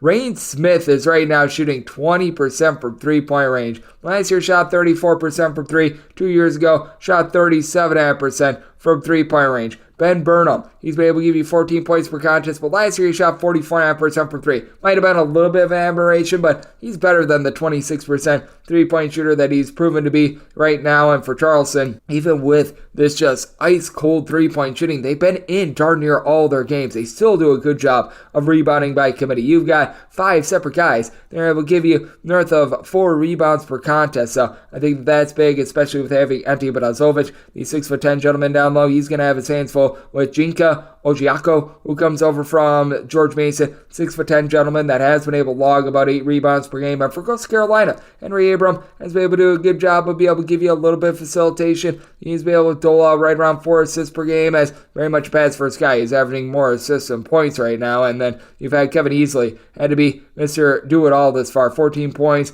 4 assists, a steal per contest at 6'7". He's been able to shoot about 40.5% per 3. And all in all, Coastal Carolina shooting 36.5% from 3 while shooting 54% at the free throw line and turning the ball over a ton. I do think that those turnovers are going to be a little bit costly, and I do think that that's going to cause this game to go a little bit further under. So I did set my total at a 150.5, diving in on the under. And with College of Charleston, I do think that they get some of those shots to fall that they haven't to begin the season, willing to lay up to 6 with them. 687, 688 on the betting board. Liberty is going to be playing against Vermont. This is out there in Myrtle Beach, and with Liberty, they're between 5 and 5.5 point favorites, with your total between 133.5 and 134. With Liberty, I set them as 5.5 point favorites. I am going to be willing to take them in this ordeal. With Liberty, they just have that slow grinder style. That Richie McKay system is just so good, and it sucks the life out of you. With Liberty, even though they lose Darius McGee, you bring back someone like a Kyle Rohde, who at 6'7" is able to give you 3+ assists per contest. He's able to give you 5 boards. He's able to pop some threes.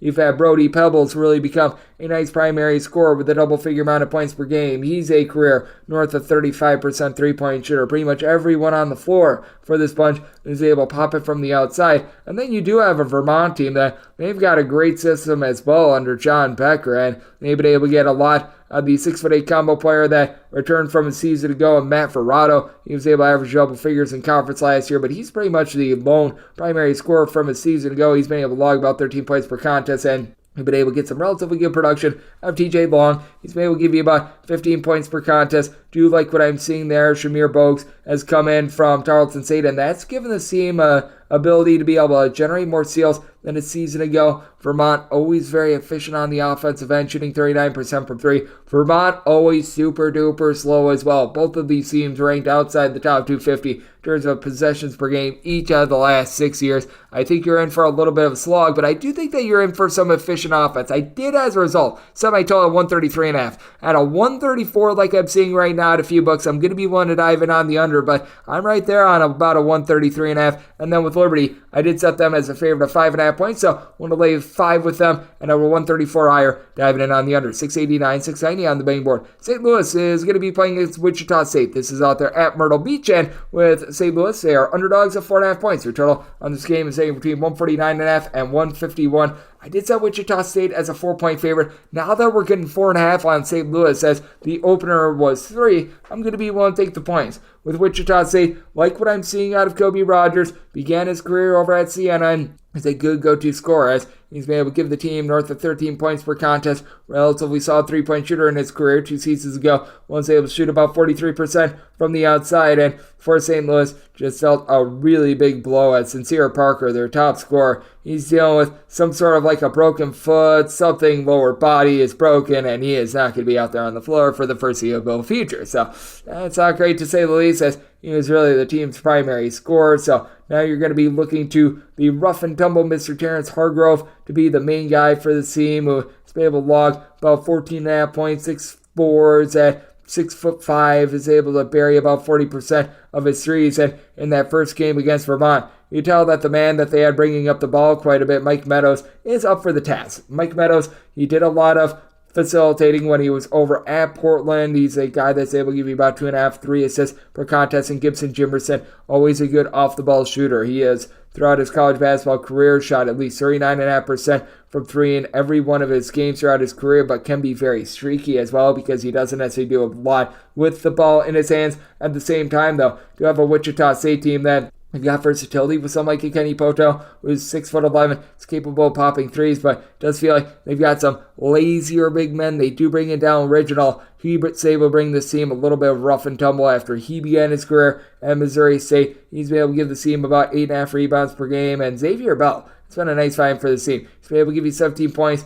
3.5 assists per contest, but Wichita State has had a little bit of a turnover woe as well, with about 12.5 turnovers per contest. They're very much a team that's trying to figure it out on the fly themselves, and do have to be wondering what you're going to be able to get moving forward out of the 6'11" Quincy Ballard, who last season was an afterthought for Wichita State, but has been able to give the team 8 boards per contest. So it is a situation where I did set my total at a 146. I'm going to be diving in on the under. Wichita State feels like it's had some fortunate shots go their way, and I'm going to be willing to take north of 4 with St. Louis. 691, 692 on the betting board. This is over in the Cayman Islands. Drake and Oakland do battle. Oakland is an underdog of between 8 and 8.5 points, and your total is between 141 and 142. And with Oakland, I set them as underdogs of 11 points. I am going to be willing to lay it with Drake. With Drake, this team has just so much ability on this team in general. They bring back Darnell Brody, 6'11" big man that a season ago was able to log about 7 rebounds per game. And I mean, it's the father-son duo that everyone loves in all of college basketball.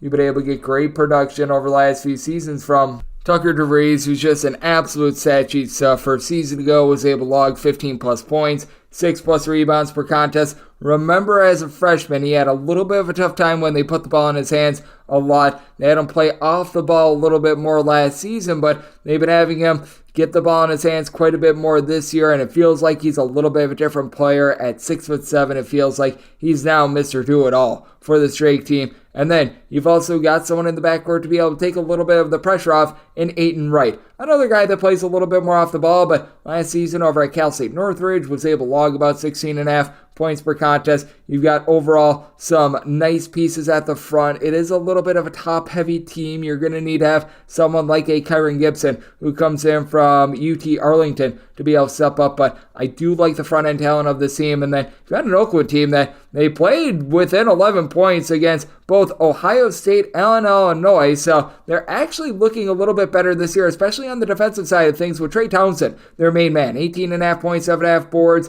You have an Oakland team that's shooting about 35.5% from three, but we've seen this song and dance before from Oakland where they start out relatively strong and then they just fade into the abyss, and man, they're getting nothing out of Rocket Watts. Talk about a disappointment. I remember at Michigan State, his freshman year, he was tremendous, and he has fallen off the face of planet Earth, averaging about 3.5 points per contest. And outside of Townsend, what else are you going to be able to get? You don't have a single other guy that gives you north of 4.3 rebounds per game. This is a team that has some good three-point shooters, but they aren't necessarily amazing three-point shooters. Right now, DQ Cole is shooting like 63% from three-point range. That is not going to be withstanding, and I do think that Drake going to be able to do a better job down low with Brody, and I do think that you're going to see DeVries going to take over Moda, and I firmly do believe that Drake, one of the best mid-major teams in all of college basketball. I set Drake as an 11-point favorite. I'm going to be willing to lay the number, and I did set my total at 149. Oakland has looked a little bit better on defense in the first three games, but Drake, one of the most efficient offenses in all of college basketball, and I do think that Oakland going to be getting a little bit back to that up-tempo style. So I'm going to be taking a look at this total over, and I'm going to lay it with Drake. 693, 694 on the betting board. Loyola Marymount and Stephen F. Austin do battle from the Cayman Islands. With Stephen F. Austin, they find themselves as a 1 to a 2-point underdog with your total at 151 to 152, and I did set Stephen F. Austin as a 2.5-point favorite. I do think that these teams are relatively equal, but what pushes me over the top on Stephen F. Austin is that their distinct style of just generating turnover after turnover, it is one of the most difficult things to be able to prepare for in all of college basketball. I think that Loyola Marymount is going to have their issues because Loyola Marymount is a little bit of a new look team. They bring in quite a few transfers from the season ago. You bring in Dominic Harris, who's been a nice off-the-bench scorer for this team. Comes in from Gonzaga, logging 17 points per contest after he was an afterthought for them the last few seasons. You've got Lars Tiemann. He's a 7-footer that comes in from Cal that's able to grab some rebounds, but a little bit of a clunky big man going up against a Stephen F. Austin team that currently they are turning the ball over 21 times per contest, but they're getting about 12 steals per game as well. You've got Day Hall, who's been able to log about 15.5 points, 5.5 boards, very similar numbers to what he did a season ago. Now, Stephen F. Austin a season ago was one of the top 3-point shooting teams in all of college basketball as well, shooting 38.2% from 3-point range. They're picking up right where they left off last year, shooting about 38.5% from 3-point range. Latrell Jostle, who began his career at Kansas, has been able to log 9 points, shooting 40% for 3, generating multiple steals per contest. And as a matter of fact, for the Stephen F. Austin team, you've got 6 different guys giving you at least 1 steal per game. And you've got Christmas. Chris Schwan Christmas has come in and has been able to give the team right around 8.5 points, 3.5 boards. Stephen F. Austin might have a little bit of a tough time down low because you do have Kelly Leo Pepe for the Loyola Marymount team, who has good versatility thus far as averaging just 7.6 rebounds per game, but fully expect the 6'6" combo player to be able to pick it up. But the question mark is, can Justice Hill be able to keep it clean? He was always someone that while he was at LSU and Murray State, turned the ball over fewer than 2 times per contest, but never really saw this sort of style, and now is working with a bunch of newer teammates. You also bring in someone like Justin Wright, and I do think that the unfamiliarity and the fact that you've got a Loyola Marymount team that did bring in a lot of transfers in the offseason, going to hurt them in this one. I'd like Stephen F. Austin and their system to be able to win out, and I do think that because there's going to be a lot of turnovers in this game, it is going to bog down the scoring. Set my total at 146.5, diving in on the under, and Stephen F. Austin outright on the money line. 695, 696 on the betting board. Utah State and Marshall do battle from the Cayman Islands. With Marshall, they are between 3 and 3.5 point underdogs. Totals running between 153.5 and 154.5. And with Utah State, I did set them as 3-point favorites. Getting north of 3 is my buy point on Marshall, a new look Marshall team that loses Micah Hangladen from a season ago. There are 2 primary scorers in Tavion Kinsey along with Andrew Taylor, but at the same time, they still do bring back someone that I really like in Obiana Onchele Gillian, who in out-of-conference play 2 seasons ago was able to log 4 blocks per contest. He does a nice job on the glass. I think that's going to be an elevator for the team. But with Utah State, I do like what Great Osabor is able to bring to the table as well. Follows his coach Danny Sprinkle over from Montana State. When last year, he had 10 points, 4.5 boards, but he's really become that low post man for Utah State this far this season with north of 22 points per contest. And you've got a very efficient point guard, Darius Brown II. He's capable of shooting threes really well. Career about 36.5% three-point shooter, but for his career, he's only logged about 9 points per game. Does a really good job of being able to dole out the ball. He has an assist-to-turnover ratio for the entirety of his career that is north of 3-1. You also bring in someone in Isaac Johnson, who's a 7-footer that comes over from Oregon. He should be able to do a nice job down low of helping this team out as well. Danny Sprinkle's team always play relatively solid defense. And for Marshall, they are very much an up-tempo team, but they improved their defense a little bit a season ago as well. And I do think that with all the losses, they're going to need to do much more of that. They do bring in a guy that's able to generate turnovers in Kayvon Voiles.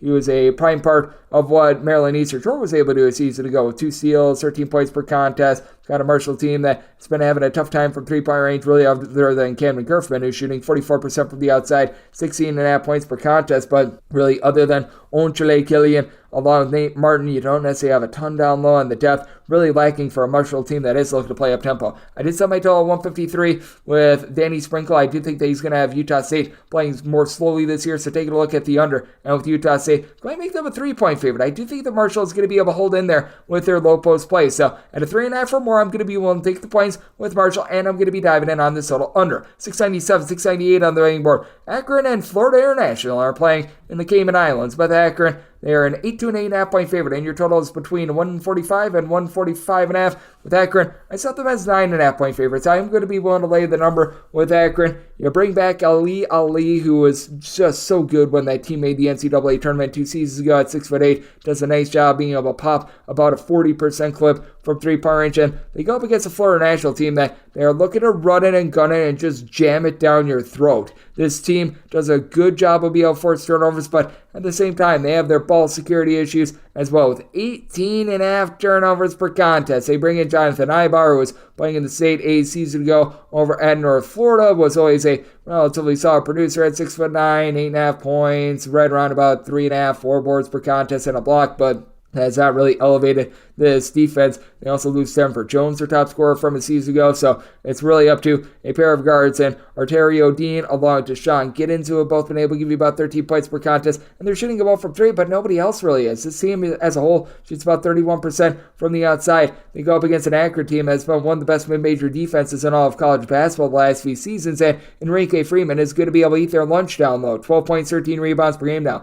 Really, nobody else is averaging north of 4 rebounds per game for this team, and you do lose Xavier Castaneda from a season ago, but Michael Dawson has been able to take some nice strides forward. Was a part-time starter last season that shot about 36% from 3. He's done a nice job of being able to give the team right around about 17 points per game early on, and then they bring in a nice facilitator in Caleb Thornton, who over at Northern Illinois last season was able to give out about 3 assists per contest. This has allowed Greg Tribble to be able to operate in a little bit more space as well. You've got Sammy Hunter, a former top 250 recruit that comes in from Ole Miss that has some versatility at 6'9". Akron, not necessarily the world's deepest team, but Freeman, I think, is going to be able to dominate down low, and for Florida National, I think that they're just going to be hurting themselves too much with these turnovers. So I did set Akron as a 9.5 point favorite. I'm going to be willing to lay the number. I did set my total 147.5. I do think that with Florida National, they're one of the few teams that can really speed you up, and with Akron, while they do play stout defense, if you give them open looks, they are going to take them and they are going to bury them. So I'm going to be willing to lay the number, and I'm going to be taking a look at this total over 699, 700 on the betting board. Southern Miss is going to be playing against Utah Valley. This is from St. Augustine, Florida, for the Jacksonville Classic. With Southern Miss, they are 1.5 to 2 point favorites. Your totals between 137.5 and 138. I set Southern Miss as a 6 point favorite. I'm going to be willing to lay this number. I know that there's a lot of people that are a little bit off put by the fact that Southern Miss has not been able to get Andre Cabello out there on the floor. I personally think it's a positive that he's not out there on the floor. I've never been bullish on him. He's torpedoed team after team after team. So I think the way that Southern Miss is operating right now is actually quite good. I like what Austin Crawley's able to bring to the table. Top scorer from a season ago that's been able to log about 15 points per contest this season. Southern Miss, by the way, in their first 3 games, shot 23.2% from 3-point range. I recognize that these guys aren't going to light it up and they're going to shoot like 40% from 3. Last year they were about 32.5% for the outside. outside, but we are going to see some positivity here. You've got Donovan Ivory, who's able to give you 6 boards, 11.5 points per contest. You've got good versatility with the team, and a nice low post player in Victor Iwakar. Hopefully I said that correctly. Coming in from UNLV, where UNLV a season ago, you've been able to give you a block per contest at about 17 minutes per game. Nice rim protector going up against the Utah Valley team that they just lose so much from a season ago. They're looking to someone like New Orleans transfer Kamani Doherty to be able to help out this offense after he was only averaging like 8 to 9 points per contest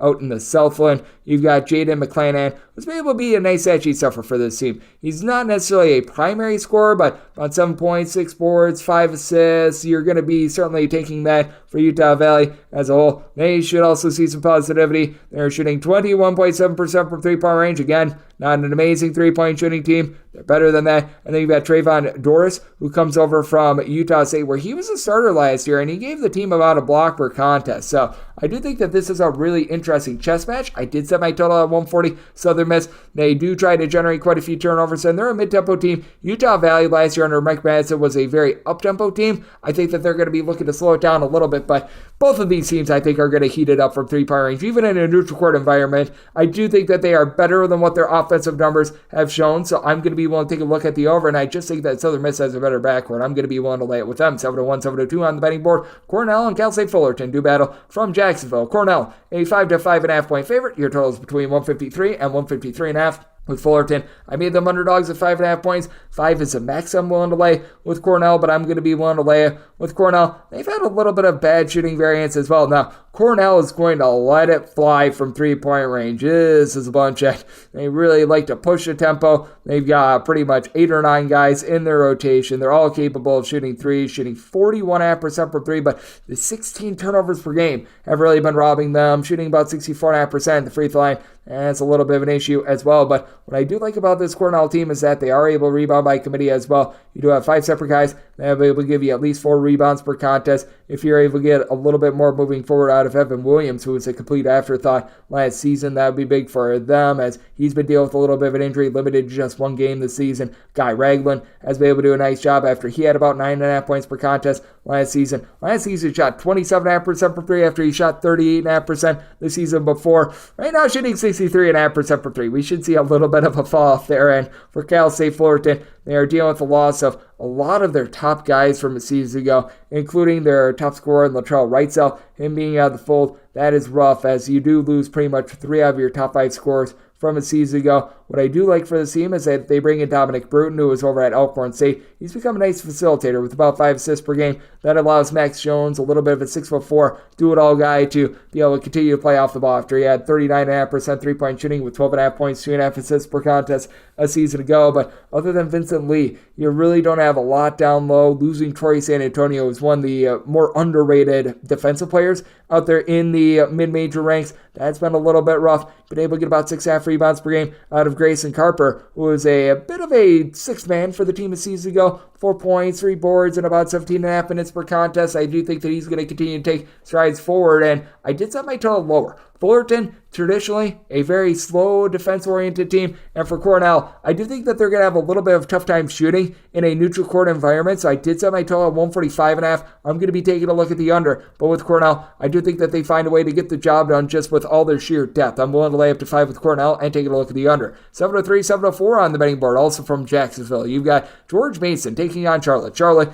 is a underdog of 1 to 1.5 points, and your total on this game is anywhere between 125.5 and 126.5. With Charlotte, I did set them as the underdog of 2.5 points. I am going to be willing to ride with George Mason. I do like the way that Tony Skinn has really built this system up. With Tony Skinn, he was a player over at George Mason many, many years ago when they were able to make the Final Four, and they go up against a Charlotte team that is a little bit makeshift. They're currently under the tutelage of an interim coaching regime. We have seen Nick Graves really step up for Charlotte, 12.5 points per contest, and currently shooting 66.5% per three. That should see a little bit of a fall off. And then you've got Igor Milicic along Deshaun Jackson. Both of these guys stand right around 6'10", 6'11". Milicic, 12 points, 10 boards. He has been versatile and he has been terrific. Jackson, only about 4 boards per contest. He needs to pick it up, and the backcourt has looked a little bit disjointed. Jackson Threadgill, who last season was a solid shooter at about 35% from 3, hasn't really been able to build off of that. And for this George Mason team, even though they have a lot of moving parts from a season ago, you've got Darius Maddox, a career about 40% three-point shooter, and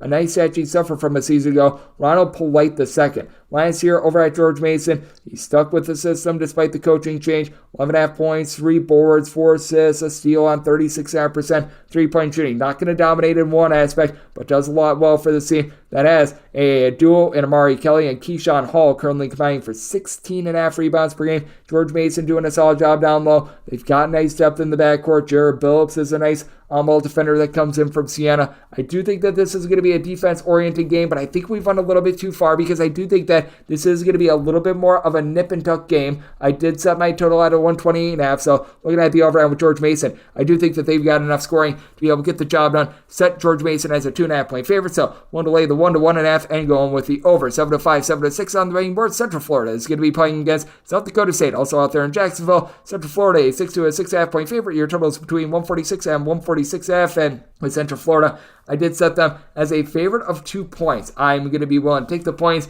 On a neutral court, I probably would favor South Dakota State just a hair, which I recognize that there's a lot of people that may disagree with that, but with South Dakota State, I do think that they've got the best player out there on the floor. That'd be Zeke Mayo. Last year, I had about 17 points, 5 boards, a little bit under 5 assists per contest. I really love what he's able to bring to the table, and you just have shooters with this bunch in South Dakota State. Charlie Easley is a career north of 42% three-point shooter. You've been able to get a little bit more rebounding out of William Kyle III. Not a guy that's necessarily going to be able to pop threes or anything like that, but giving you a block per game at 6'9", I think that he's going to be able to match up in this ordeal. And then, how about what you'd be able to get out of Luke Appel, who he was banged up last season, was limited to 5 games. 2 seasons ago, was a mid-30s three-point shooter with 9 points per contest at 6'8", currently shooting 50% from 3-point range. I think we should see a little bit of a fall-off, but for South Dakota State, if they can just value the ball, because we saw turnovers really rob them towards the beginning part of the season last year, this team is going to be really dangerous, and we got a Central Florida bunch that may be able to do a nice job being able to pick up 10 steals per game. That's not really their MO, and I feel like this number has been very much warped by the fact that they played against Florida International, they played against a Cal State Fullerton team that's in a little bit of transition, and you do have Jalen Sellers in the backcourt for the Central Florida team, a very good shooter over at Ball State last 2 seasons, shot between 44 and 45% from 3-point range, 60 points in the first 3 games of the season. Then you've got Abrima Diallo, who comes over from San Jose State, where he was able to log a block, 5+ rebounds per game. That helps him out a little bit down low. And then you've got Taylor Hendricks' brother, Tyler Hendricks, who has a little bit of versatility at 6'6" as well. But for Central Florida, this is a team that has some suspect shooting, and we talk about the turnovers of South Dakota State. Right now for Central Florida, right in the neighborhood about 15 turnovers per game, as right now they're having to rely upon Darius Johnson being the do-it-all point guard for the team, who was able to log 2 steals, 4 assists per contest, but has always had a little bit of a turnover issue. And I do think that for South Dakota State, they should be able to do a nice job of being able to take care of the ball, be able to find some open looks from 3, and I think they've got enough to be able to hold in this game. Set my total at a 146. At a 146.5, I think we've went a little bit too far. Both of these teams have been a little bit sloppy in terms of their execution, and with Central Florida, they are a little bit more of a low-tempo team, so going to be diving in on the under of 146.5, and we'll take the points with South Dakota State. 7-7, 7-8 on the betting board. Georgia and Providence do battle from the Bahamas, and over in the Bahamas, you're finding Providence as the favorite of between 5 and 6 points, and your total is between 138.5 and 140.5. I set Providence as a 6-point favorite. I'm going to be willing to lay the 5. With Georgia, just have not really liked what I've seen out of this team thus far. I thought they would have some issues with their up transfers, and they've had Noah Thomason be relatively solid. He was over at Niagara 8 seasons ago, where he was just Mr. Do-It-All, giving you like 4 assists, 4 boards, 19 points per contest, for one of the slowest teams in all of college basketball. But Georgia doesn't necessarily have those guys who are able to knock down threes. You got one guy on the roster that's currently shooting north of 32% from 3, and that's Justin Hill, and he's logging 6 points per contest. That's a little bit less than terrific. Other than Russell Chaywa, you really don't have a lot of size down low. And for Providence, you've got Mr. Versatile, Bryce Hopkins, who at 6'7", so he will give you 12.5 points, 8 boards. Last season, shot 36.5% from 3-point range. They're in a little bit of transition. Jared Bynum being on the fold has meant that Devin Carter has had to play on the ball quite a bit more, but the backcourt got a nice addition with what you've been able to get out of Jaden Pierre. Pierre a season ago was a little bit of an afterthought, shot 54.5% from three, but he took 22 threes the entirety of the season. So now for his career, he's 19 of 34 from three-point range with what he's been able to do thus far this season. That's been terrific for our Providence team that is sloppy themselves. Nearly 16 turnovers per game. You can tell how much they are missing Jared Bynum, but at the same time, you do have Josh Oduru, who down low has been able to give you 6 rebounds per contest. As a matter of fact, for this Providence team, you've got 5 separate guys that have been able to give you at least 4.5 rebounds per game, with Rafael Castro being able to lend a little bit of something at 6'11". Georgia just not able to match up with that size, and Archie Melendez is that classic guy that does a little bit of everything, but doesn't necessarily do anything well. So that's a bit of an issue. Jabari Abdul-Rahim has been able to give you about 15 points per contest as well for Georgia. So interesting little spot here. I did set my total at a 142, so it is a spot where I'm going to be taking a look at the over. Georgia has been playing more at a middle tempo, but also at Georgia, they were one of the more wretched Power 5 defenses in all of college basketball season ago, and Providence, they've been the victims of some bad shooting luck, sans Pierre as well. So I'm going to be taking a look at the over. Do you think we could get some late game fouling as well to go along with Providence? We're willing to lay up to 5.5 with them. 709, 710 on the betting board. It is Kansas State playing against Miami in the Bahamas.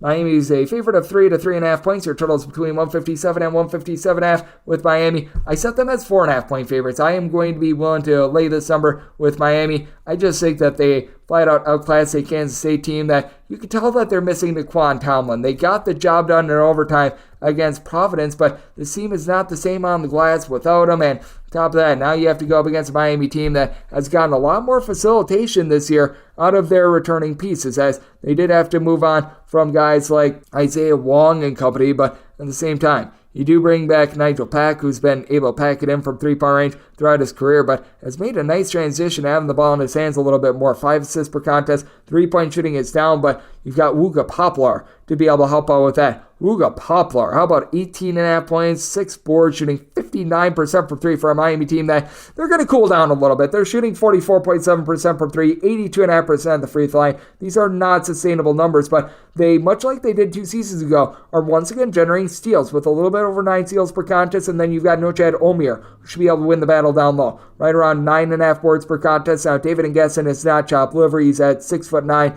able to give this Kansas State team so nice rebounding, as last season was a little bit of an afterthought, and that's why he's been a little bit more of a versatile piece throughout his career. Has been a career in the neighborhood about 29 to 30% three-point shooter at 6'9", and Tyler Perry, he is able to be a gifted scorer thus far in his Kansas State career. Has been able to log about 86 points in his first 3 games of his career, shot 41.5% from three-point range over at North Texas a season ago, but I just don't think that he's got enough help to be able to get it done against a Miami team that has a little bit more depth, with Bentley Joseph and company being able to step up. So I did set Miami as a 4.5 point favorite. I'm going to be willing to lay the 3, and with this total, set mine at a 154.5. Miami, because of the seals that they're forcing, I feel like is a little bit better on defense this year than they were last season. So going to be diving in on the under and in on Miami. Now we go to the Charleston Classic, 7-11, 7-12 on the betting board. Towson in North Texas from the great state of South Carolina. North Texas, a 3.5 to a 4 point favorite. Your total between 116 and 117.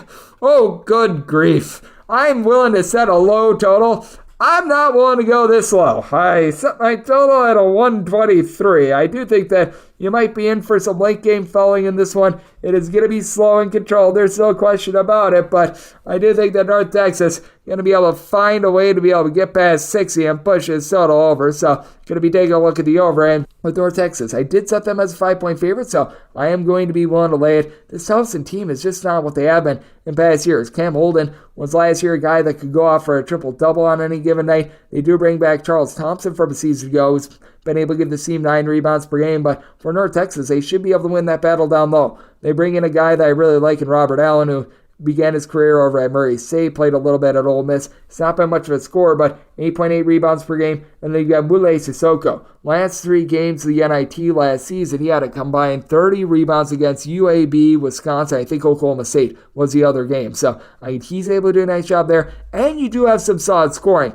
when it comes to the team as well, in the form of Aaron Scott. He's pretty much taken over that Tyler Perry role. He's not quite the 3-point shooter that he was. So right now he's shooting 44.5% from 3. And North Texas as a whole, shooting 84% of the free throw line and nearly 40% from 3. We should see a little bit of Coolidge there, but that's it for Scott. He's been able to log about 15 points per contest. And for Towson, They no longer have Jason Gibson, who was banged up last season. He is not back. Thus far, you've been able to get right around 12.5 points per contest out of Tyler Tejada, who has been able to shoot about 44% from three-point range. For Towson, as a whole, shooting 65% of the free throw line. That's been a little bit less than terrific. And they do bring in the Wofford transfer in Messiah Jones, who's been able to lend a little bit down low with about 8.5 points, 5.5 rebounds per game. But I do think that North Texas has a little bit of the better low post play and in the backcourt as well. Having Reuben Jones bringing up the ball as opposed to a freshman in Dylan Williamson, I think is going to be the difference maker. It's a low total that I think has went too low, because I do think that if one of these teams is down like 4 to 5 points with a minute remaining, you get those late game fouls to push you over a very, very low total. And with the increase in fouls, you should be able to see some free throws and a few added possessions as well. So looking at the over, I'm willing to lay up to 4.5 from North Texas. 7-13, 7-14 on the betting board. Wake Forest and LSU do battle from Charleston. Wake Forest is a pick 'em to a 1.5 point underdog, and your total on this game is anywhere between 150 and 150.5. I set Wake Forest as a 2-point favorite. I'm going to be willing to rock with them. With LSU, we saw them have that less than savory loss to Nichols. You can tell that they were really banking on Jalen Cook bringing up the balls. Trey Hannibal's right now their point guard. 2.3 assists and 2.3 turnovers per game. And it's not to say that Wake Forest has been amazing with regards to their guard play, because they're also dealing with an ailment of their own. Currently out of the fold for them is Damari Monsanto, but you've had Kevin, I think they call him Boopy Miller, who's been able to give you 18 points per contest. I am not much of one for ridiculous nicknames, so we'll call him by his first name of Kevin, but in the last 2 seasons, has shot right around 36 to 37% from three-point range. Does a good job of being able to give you a few steals, and Wake Forest is a team that's willing to play up-tempo. Solid on offense. Fewer than 10 turnovers per game, shooting 80% the free throw line, 36.5% from three-point range. Austin Carr is someone that at 6'10", 6'11", is able to give you 15.5 points, 7 boards, shooting it well from 3, and you've had Hunter Salas become a go-to scorer with about 19 points per contest, and Cameron Hildreth have the ball in his hands a lot as well. And for LSU, just have to be wondering what you're going to be able to get down low moving forward out of this team. Will Baker is a 7-footer that's giving you about 6 boards per contest, but he's actually used to playing a little bit more along the perimeter as well, so that's something that you do have to be worried about. Maybe able to get some solid production out of Jordan Wright. Comes over from Vanderbilt, where last season he was able to log about 10.5 points per contest. His career about 31.5% three-point shooter for this LSU team. They're turning the ball over 13.5 times per game, but shooting 38% from 3. I think they cool down a little bit with their three-point shooting, and I do think that Wake Forest is going to be looking to play a little bit more up-tempo, but I do think that we're going maybe a little bit too far if we go north of a 150. I am seeing a 149 out there. That would be my pretty much max buy point on this over. I did set my total at 150, as Wake Forest has been a little bit less than amazing with regards to their defense, so going to be taking a look at the 149 over, but with Wake Forest, I feel like they should be the favorite, taking them as a pick'em / a money line underdog to go along with a 149 over. 7-15, 7-16 on the betting board. Utah is going to be playing against St. John's. This is out there in Charleston, and with Utah, they are a 4.5 point favorite, and your total is anywhere between 150.5 and 151.5. With St. John's, I set them as underdogs of 4.5 points. So we are going to be waiting on a little bit of a line move on this one. You did see a few books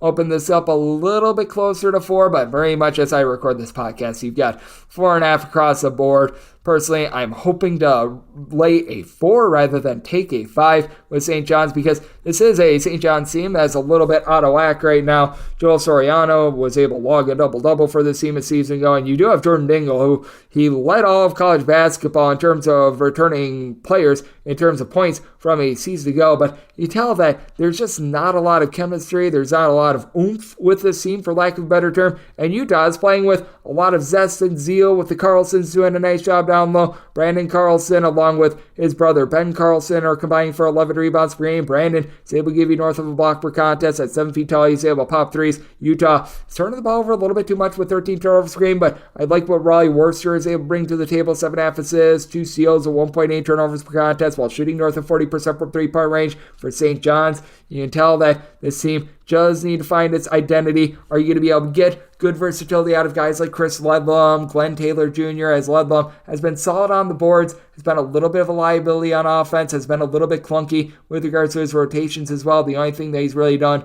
is rebound, and I feel like even Rick Pitino doesn't know what he has with the team right now. With regards to this game, like I said, hopefully I can lay a 4 at a 5 or more. That would be my buy point on St. John's, but hoping to lay 4 with Utah. And when it comes to this total. I did set my total at 146.5. You can tell that St. John's is playing a little bit more up-tempo, but at the same time for St. John's, they do look to be a little bit out of sorts on offense with 15 turnovers per game. So looking at the under, and with Utah, one to lay 4 or less. With them, 7-17, 7-18 on the betting board. Dayton is going to be playing against Houston. Houston opened up an 11-point favorite. They are now a 12.5-point favorite. Totals ending between 131.5 and 132. I did set Houston as a favorite of 13 points. Here at 12.5, it's the absolute max I'm willing to lay, but I'm willing to lay it. With Dayton, they're dealing with that injury to Malachi Smith. He is out for the season, and somehow, some way, they've been able to do a nice job of being able to piecemeal things together, and they are going to have a disruptor down low. That would be Dayron Holmes, who's been able to log 16 points, 6 boards. Last year had 2 blocks per contest, and is capable of shooting threes at 6'10". And it's going to be a hard guard for a Houston team that they don't have as much down low as they did a season ago, though you do have Jawan Roberts giving you 8 points, 8 boards. I like the way that Javier Francis is able to give you some blocks as well. And for Houston, this team is doing a better job of generating steals than ever before. How about 12 steals per game, while they themselves only turned it over 9.2 times per contest? You've got Jamal Shed not necessarily scoring a lot with 7 points per game, but he's giving you 4.5 boards, 6.5 assists, 3 steals per game, and he's doing a good job getting Damian Dunn and LJ Cryer in the fold. These are a pair of transfers that are trying to be implemented into this Houston system. Cryer, a little bit more of a volume score with 15.5 points per game, but you've also been getting Sharp with Emmanuel Sharp, giving this team 13.5 points per contest as well. And then a little bit of an under-the-radar guy, Terrence Arnault, who he was a top 100 recruit from season ago. Feels like he's getting a little bit more comfortable after he was a reserve for this team a season ago. At 6'6", he's able to pop some threes. He's a very good defender as well. I think that Houston just has a little bit too much depth for a Dayton team. Reeling in the backcourt, Kobe Bray is able to be a nice off-ball guy that is currently shooting 45% from three-point range. And while Enoch Cheeks was a nice do-it-all guy at Robert Morris last year, 15.5 points, 4.5 boards, 3.5 assists per contest, the boom really came from out of nowhere, and he just doesn't seem to be as big of a fit with this Dayton team. And I do think that Dayton, one of the slower teams in all of college basketball, can have a tough time putting the ball in the basket. So, one to lay up to 12.5 with Houston, and I'm going to be taking a look at the under. 7-19, 7-20 on the betting board. This is the Empire Classic out in New York. You've got Indiana and UConn doing battle. UConn is up to being a 12 to a 12.5 point favorite, and your total on this game is anywhere between 144.5 and 145.5. I set my line at 9.5. I am going to be willing to take the points with Indiana. Indiana's looked a little bit lifeless to begin the season, and I do think that Dominic Clingan is going to be able to dominate things down low. But how many minutes is Donovan Clingan going to play? He's really been limited to under 20 minutes thus far this season. He was dealing with that offseason issue with regards to his lower body, so that is something to take note of. Now, Cam Spencer has looked really good. 15 points, 5 assists, coming over from Maryland where he shot north of 40% from three-point range. And UConn just decimating teams. Right now, their average margin of victory is above 35. That's because they played against Northern Arizona, Stonehill, and Mississippi Valley State. Meanwhile, for Indiana, I'm not saying that Florida Gulf Coast and Wright State is the monsters of the Midway, but they've had a little bit more of a challenge to begin the season. The Army game was not terrific, to say the least, but I do think that for Indiana, at the very least, they're going to be able to hold up down low. Khalil Ware is a former top 20 recruit that is averaging a double-double. Now, he and Malik Renew do not necessarily play on the floor at the same time together. Mackenzie Mbakpo was a former top 25 recruit. He hasn't necessarily looked like himself as well, but Xavier Johnson has always improved throughout his career of not turning the ball over. Thus far this season, just 1.7 turnovers per contest. Got an Indiana team that's only shooting about 27.5% from three, but Trey Galloway, season ago, shot 46% from three. I think that he's going to be able to step up in that category. You do have Tristan Newton on the flip side, who's been doing a good job of stat sheet stuffing for UConn. 15.5 points, 7.5 boards, 4.5 assists. So I do like the versatility of UConn, and UConn should be able to get it done. They're going to have a little bit of a home court advantage with this being out there in New York as well, but I do think that 12 is getting a little bit too lofty here. I was willing to lay pretty much anything of single digits with UConn, so now that we have gotten to double digits, I'm going to be willing to take these points. I did set my total at 143.5. I shaded down my total just a little bit because just in prior experience, taking a look at college basketball games in MSG, feels like nobody can find the bottom of the basket. Maybe it's just me and the games I've seen, but going to be taking a look at the under, and I'm going to be willing to take the points with Indiana. 721, 722 on the betting board. Also at Madison Square Garden. Texas and Louisville do battle. Louisville's a 17.5 to an 18-point underdog, and your total's anywhere between 143.5 and 144.5. Can't make a case for the underdog here. I set Texas at its 21-point favorite, and I'm not even crazy about Texas. I'm just crazy out on this Louisville team who has a coach that doesn't even know he's putting in the game. I mean, good grief. This Louisville team was lucky to escape with a win against UMBC. Yes, they beat up on Coppin State 61-41. Coppin State is arguably a bottom 5 team in college basketball. The one good thing that they have going for them, Brandon Huntley Hatfield has been solid down low, giving you 10.5 boards, about a steal, a block per contest. That has been solid, but Louisville, they're shooting 26.5% from 3, which typically I'd say, they're in for some positivity. I don't know about this team. You've got Trey White, who comes over from USC. He's able to give you 13 points, 9 boards. He's able to pop a few threes, doesn't necessarily pop them well. Sky Clark is very undisciplined with the ball. Louisville has been turning it over 15 times per game, and you've got a Texas team that they're like Noah's Ark. They've got 2 of everything. You've got Dylan Mitchell and Caden Shedrick, a pair of versatile big men that are able to pop a few threes, are able to give you a little bit of facilitation. Mitchell has been giving you 10 rebounds per game. Ithiel Horton, along with Tyrese Hunter, Max Asmus, this trio in the backcourt, all give you between 14 and 14.5 points per contest. Asmus is a very noted good three-point shooter. Ithiel Horton is as well. And then Hunter, not as much of a great three-point shooter, but has always been a very good defender as well. Brock Cunningham is able to give you a little bit of this and that. I do think that Shondell Weaver, who comes in from UT Arlington, has some question marks, but he's someone that could pop as a 40% three-point shooter a season ago as well. And for Louisville,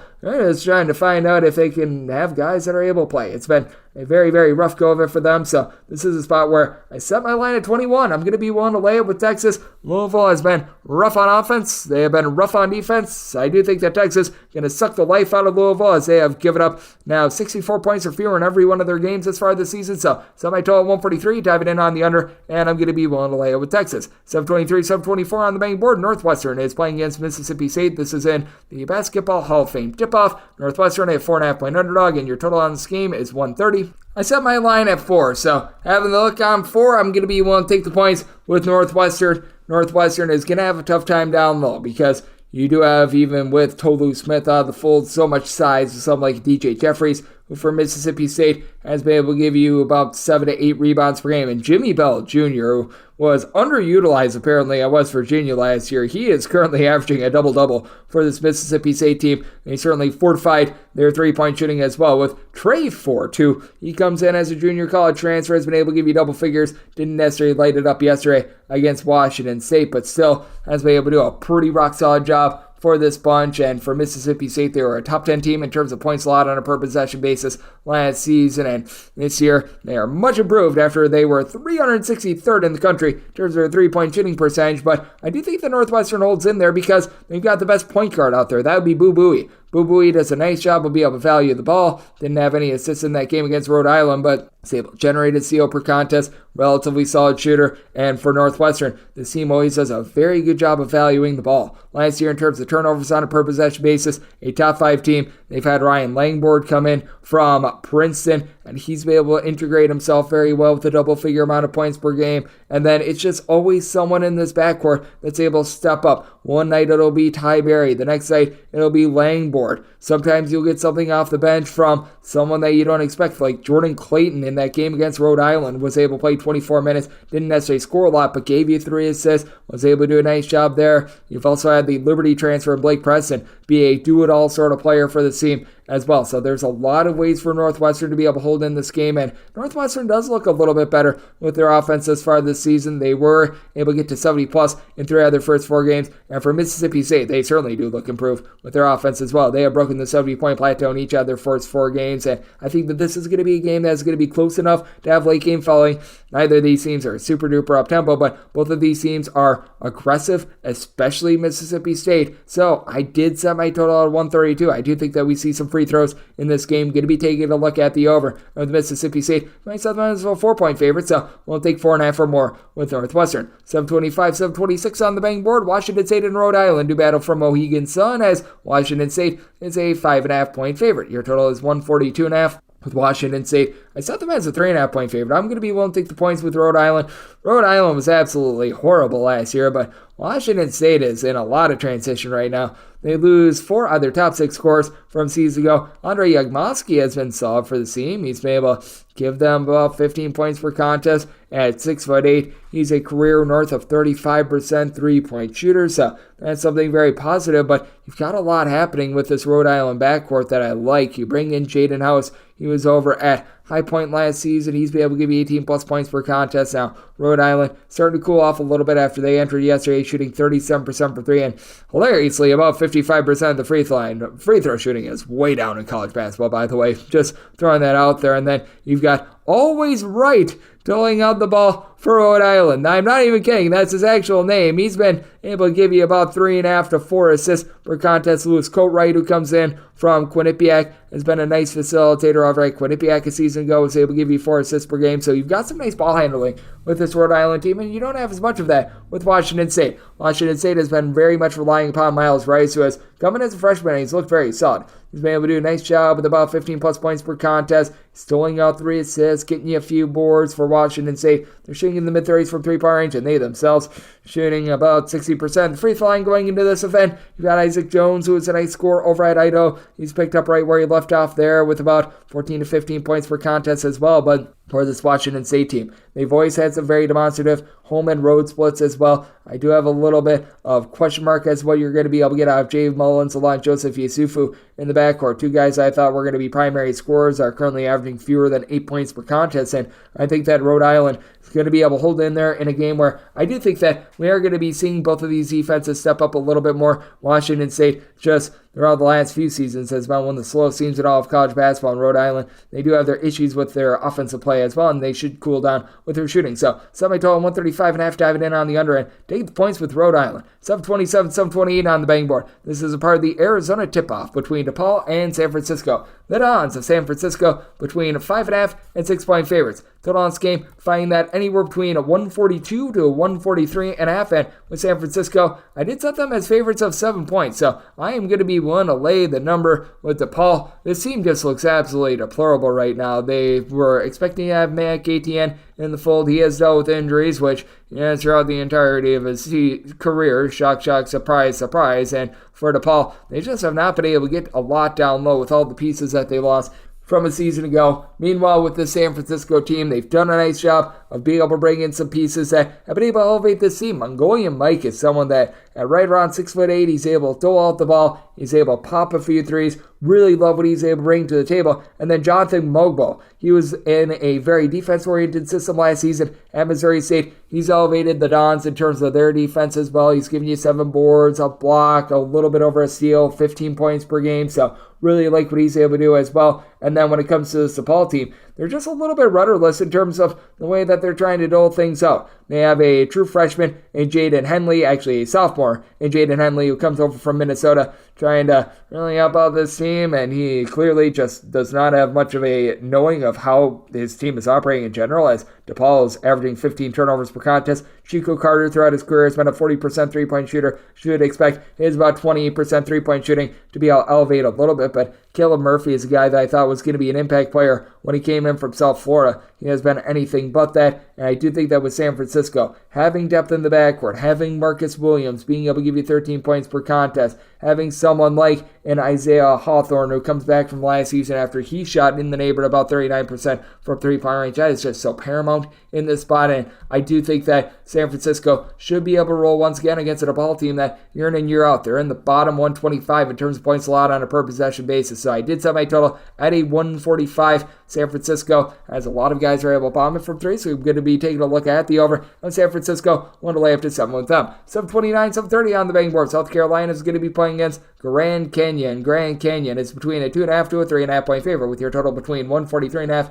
and 144. Did set my total at a 140.5. Grand Canyon last year was one of the better three-point shooting teams in all of college basketball, but they've always been a slow and controlled tempo team under the tutelage of Bryce Drew, so I do think that that is going to be withholding, and South Carolina certainly has not been pushing tempo as well, but for Grand Canyon, they're playing this in their home state. I think that that is a big booster for them, and as a result, I did set them as a 6.5 point favorite. I'm going to be willing to lay the number. Ty Grant Foster has come in after he was one of the top junior college transfers in all of college basketball a few seasons ago. Actually, he was so good that he was playing over at Kansas, had a lot of injuries, just derailed the last few seasons for him in general. He is back, and he is right now averaging north of 18 points per contest, doing a solid job down low. He's able to to roll out the ball as well. So love what he's been able to bring to the table. And then you've got a South Carolina team that has been getting a lot out of Meechie Johnson, because now Meechie Johnson doesn't have the ball in his hands quite as much with Talon Cooper coming over from Minnesota. Cooper, 5.5 assists and 0.8 turnovers per game. He's currently shooting 46.5% from three. He's more of a career high 30s three-point shooter, more in that neighborhood, about 37.5%. So I do think that that's going to be falling off a little bit. But from South Carolina, you do have your problems down low as well. BJ Mack comes in from Wofford. He's been able to give you about 6 rebounds per game, and he's a solid low post player. And then Benjamin Bozeman's Verdonk, who comes in from Illinois. He's 6'9", he's able to rebound, gives you absolutely nothing on offense whatsoever. And Grand Canyon, they've got Gabe McLaughlin, who's very versatile, right around 6'7", 6'8". Last year shot about 34.5% from three, 13 points, 7.5 rebounds per game. You've been able to have Sidney Curry be a little bit more of that back to the basket big man, being able to give you about 5 rebounds per game. And Duke Brennan, he is a 6'10" gentleman that comes in from Arizona State. He's been able to do a good job of being able to give this team some nice post play as well. When you're able to team all this up with Rayshawn Harrison, who in the final 25 games of the season last year was able to log north of 18 points per contest, I think that you've got yourself a recipe for a nice Grand Canyon W. And with this Grand Canyon team, other than last year under Bryce Drew, they have been perennially a top 40 team in terms of points allowed on a per possession basis. I did, as results, have my total at a 140.5, diving in on the under, and one to lay up to 6 with Grand Canyon. 731, 732 on the betting board. We head to the Virgin Islands. It's Abilene Christian and Fordham. Fordham is anywhere between a 1-point underdog to a pick'em, and your total is anywhere between 140.5 and 141. I made Abilene Christian the 2.5-point favorite in this one, so I'm going to be one to take Abilene Christian as a pick'em, slight favorite, slight underdog. How this line moves, one to lay up to 2 with them, just because with Abilene Christian, they have such a difficult system to be able to match up with and to be able to prepare for, because they do a great job of being able to force a bunch of turnovers. They've done a little bit less of that this year, not going to lie. It has been a little bit of a backed off approach. I think it's because of the increase in fouls that have been called, but still, Abilene Christian has about a 10-deep rotation, which you've got so many guys that are able to give you some good scoring, as you've been able to have Lee Abdul-Diba along with Hunter Jack Madden be able to combine for about 25 points per contest. The team as a whole only shoots about 32% from three-point range, but they've got darn near everyone out there on the floor that's able to pop threes. Arion Simmons has been the top rebounder for this team last few seasons, along with Cameron Steele. These two guys have been able to combine for about 9.5 rebounds per game. You've been able to get some good facilitation of Kevion McClain. He's come in from the non-Division I level and has been able to do a solid job there. And for Fordham, I do have question marks with the backcourt. The front court is very strong, even though you do lose one of your top players from a season ago, as you were able to get a little bit over a block and a half per contest out of Rodzslav Nordkovsky. But you bring back Abdul Sambilia, who a season ago, he is very strong, being able to give you 7+ rebounds per game. He's giving you 8.5 boards, 2.5 blocks per contest thus far this season. But big issue for Fordham, those backcourt issues, well, it's led to the team shooting 31% from 3, 61% at the free throw line, and 15 turnovers per contest. I do like what they're able to get out of Joshua Rivera. Rivera began his career at Lafayette last season and was a nice little do-it-all player with 10.5 points, 5.5 boards, at 6'6", that's able to pop a few threes, but you don't have as much depth in the backcourt. Antrell Charlton is a do-it-all player, but doesn't necessarily give you a lot of scoring. Will Richardson was a nice part-time starter that shot 42% from 3, so I do think that there should be some positivity doing there, but Abilene Christian, I think it's just too deep. I think they've got too much of a unique system in general to be able to prepare for it as well, and they've done a good job of curtailing to what we've all been seeing in the NCAA, cracking down and calling a lot more fouls. So I'm willing to take Abilene Christian in the spot, set them as the 2.5-point favorite, and with regards to the total, set it at a 142.5. You've got a pair of teams that they don't necessarily play fast, they don't necessarily play slow, they are a little bit more defense-oriented, but Abilene Christian has been able to do a pretty solid job of being able to put the ball in the basket, and I do think that for Fordham, we should see a little bit of a rise in their scoring, as well as they have still been able to score 68+ points in each of their first 3 games of the season, even with the turnover woes. So looking at the over, and we'll take Abilene Christian as a very slight favorite, so I should pick them. 733, 734 on the betting board. Kent State and Missouri State do battle from the Virgin Islands. You've got Kent State as between a 2.5 and a 3.5 point favorite. Your total as between 143 and 143.5. I set Kent State as a 6-point favorite. I'm going to be willing to lay the number. With Kent State, this team was a top 25 team in all of college basketball in terms of points allowed on a per possession basis a season ago, and they're not generating as many turnovers as they did a year ago, but now they've got improved rebounding with Chris Payton Jr., who began his career at Pittsburgh, really taking off. Back half of the season last year in conference was averaging right around like 10 points, 7 boards per contest, and this year he's been able to give the team 9.5 rebounds, a block, and a steal per game. Really love the way that he's come along. And then you've got Giovanni Santiago and Jalen Sullinger, who in the backcourt last season combined to shoot about 40% from three, with Sullinger really becoming that primary scorer with 18 points per game. Now with Missouri State, they look a little bit better on offense this year than they did a season ago. Last year, tremendous on defense, tremendously bad on offense, and Missouri State shot lower than 67% in the free throw line last year, and they're picking up right back where they left off last year, but they're up to shooting about 38.5% from three. Alson Mason has been able to supply 21 points per game, so that has been massive. They are right now dealing with an injury to Chance Moore, though. He missed the first game in this event.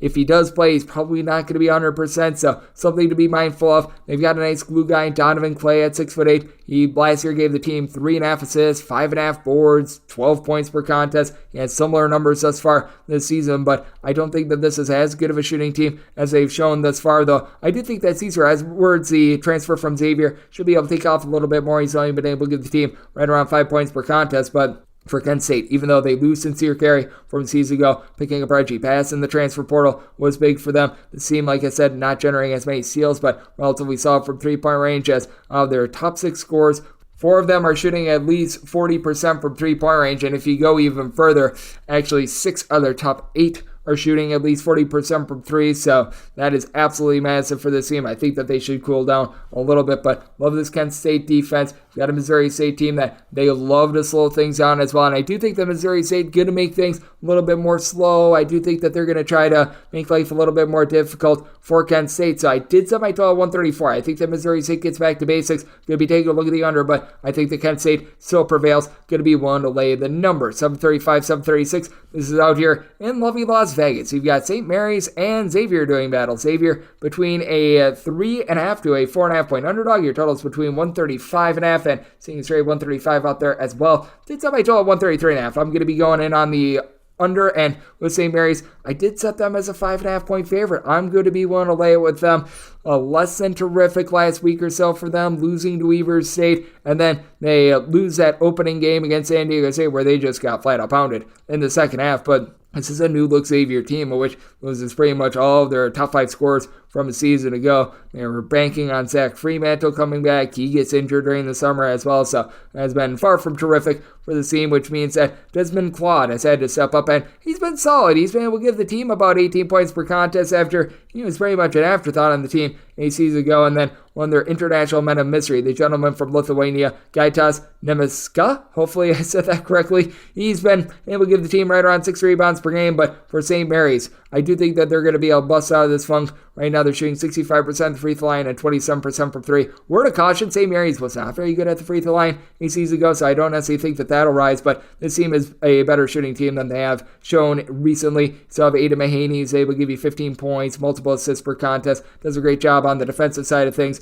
got great size with Mitchell Saxon a season ago, give you 14 points, 7 boards, and the 7'1" Harry Wessels has been very solid down low as well, giving you a block, giving you about 5 boards, 8.5 points per game. We've seen Alex Dusas, Mason Forbes be able to do a solid job in the backcourt as well of being just nice glue guys in general. I do think that St. Mary's, just with the amount of weapons that they have, the ability to be able to go 8+ deep, having that slow, controlled style, going to be able to win on. And we have noticed that Xavier has really slowed things down as well. They have gotten to at least 70 in every single game thus far this season. They have scored actually approximately 71 points in each of their last 2 games, but I do think that against the St. Mary's defense, and St. Mary's has done a tremendous job of being able to slow things down. They have given up 61 or fewer in 3 of their last 4 games. Things are going to be bogged down. I do think that St. Mary's gets the job done out on the West Coast. I set St. Mary's as a 5.5 point favorite, so going to be willing to lay the number and going to be taking a look at the under as I set my total at a 133.5, and this will be the last game on the normal Las Vegas betting board before we hit the extra games and my DK Network right to pick. Let's get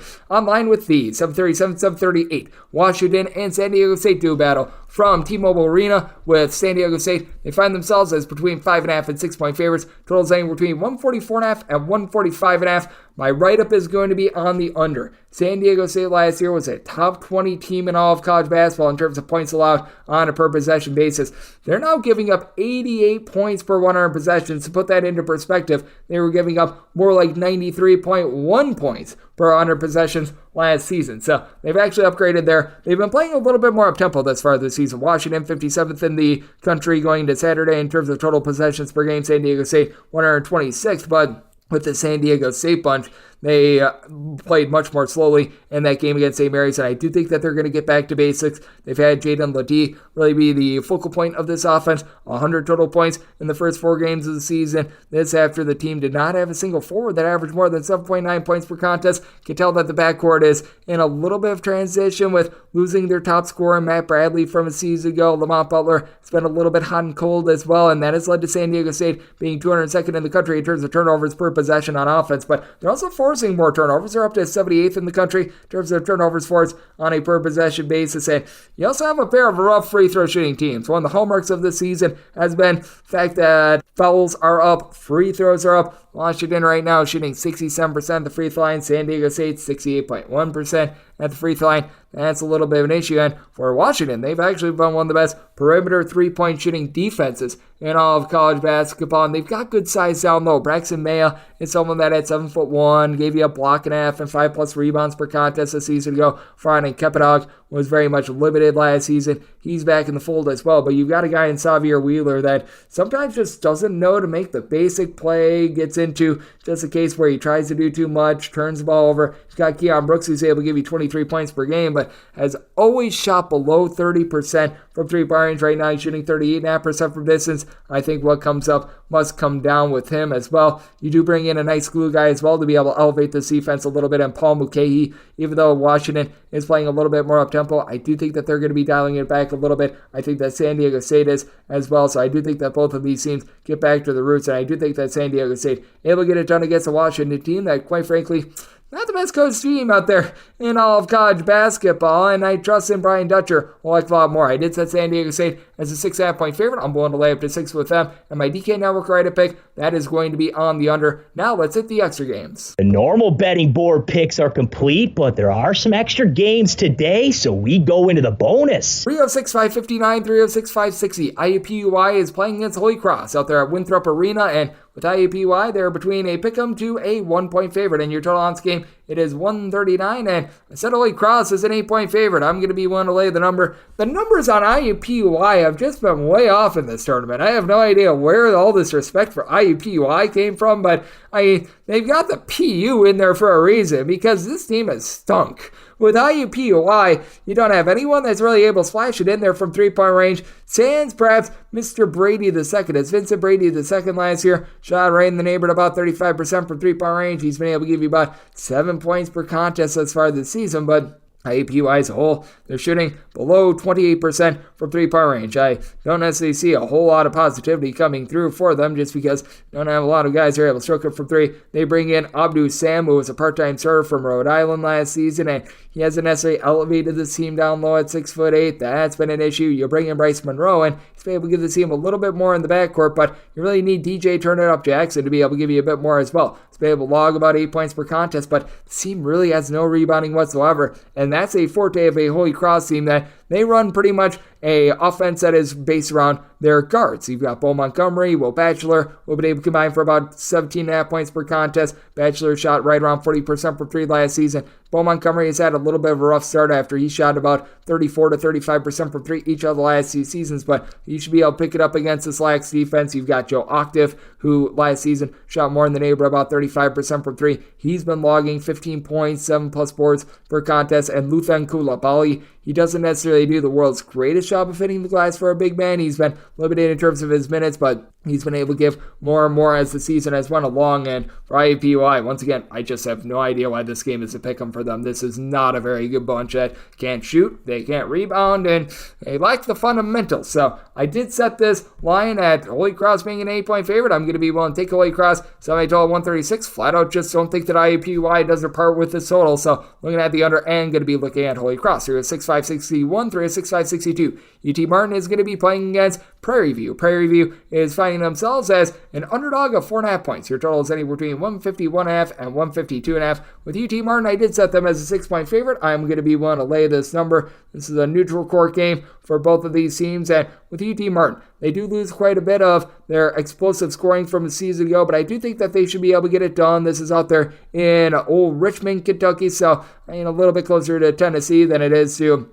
more of the southeast part of the country. Now, for Prairie View, I like the fact that they bring in Charles Smith IV. Began his career at SMU and Old Dominion, so he's been a relatively okay glue guy that shoots about 34% from three as a 6'5", a little bit of a combo player, but Prairie View has always had a hallmark of being able to generate turnovers, but right now, even though they're generating 9 steals per game, the fact that they themselves are turning it over 14.5 times per game with the Tarleton State transfer and Javante Hopkins, giving you 13 points, 8 boards, 2.5 assists, but 4.5 turnovers per game. That's right now hurting the team. That's hurting their overall offense because Prairie View has always been a rough three-point shooting team. Right now shooting 26% from three. That should go northward a little bit, but I don't think that goes northward too much. You've also got on the flip side Jacob Cruz, who began his career over at North Florida. For Mr. Cruz, he's been able to give the team a double-double thus far this season for UT Martin, and then they bring back Jordan Sears from a season ago. Sears was a nice double-figure scorer that was able to do a good job doling out 3 assists per contest. He's had to take a little bit more hold of the offense because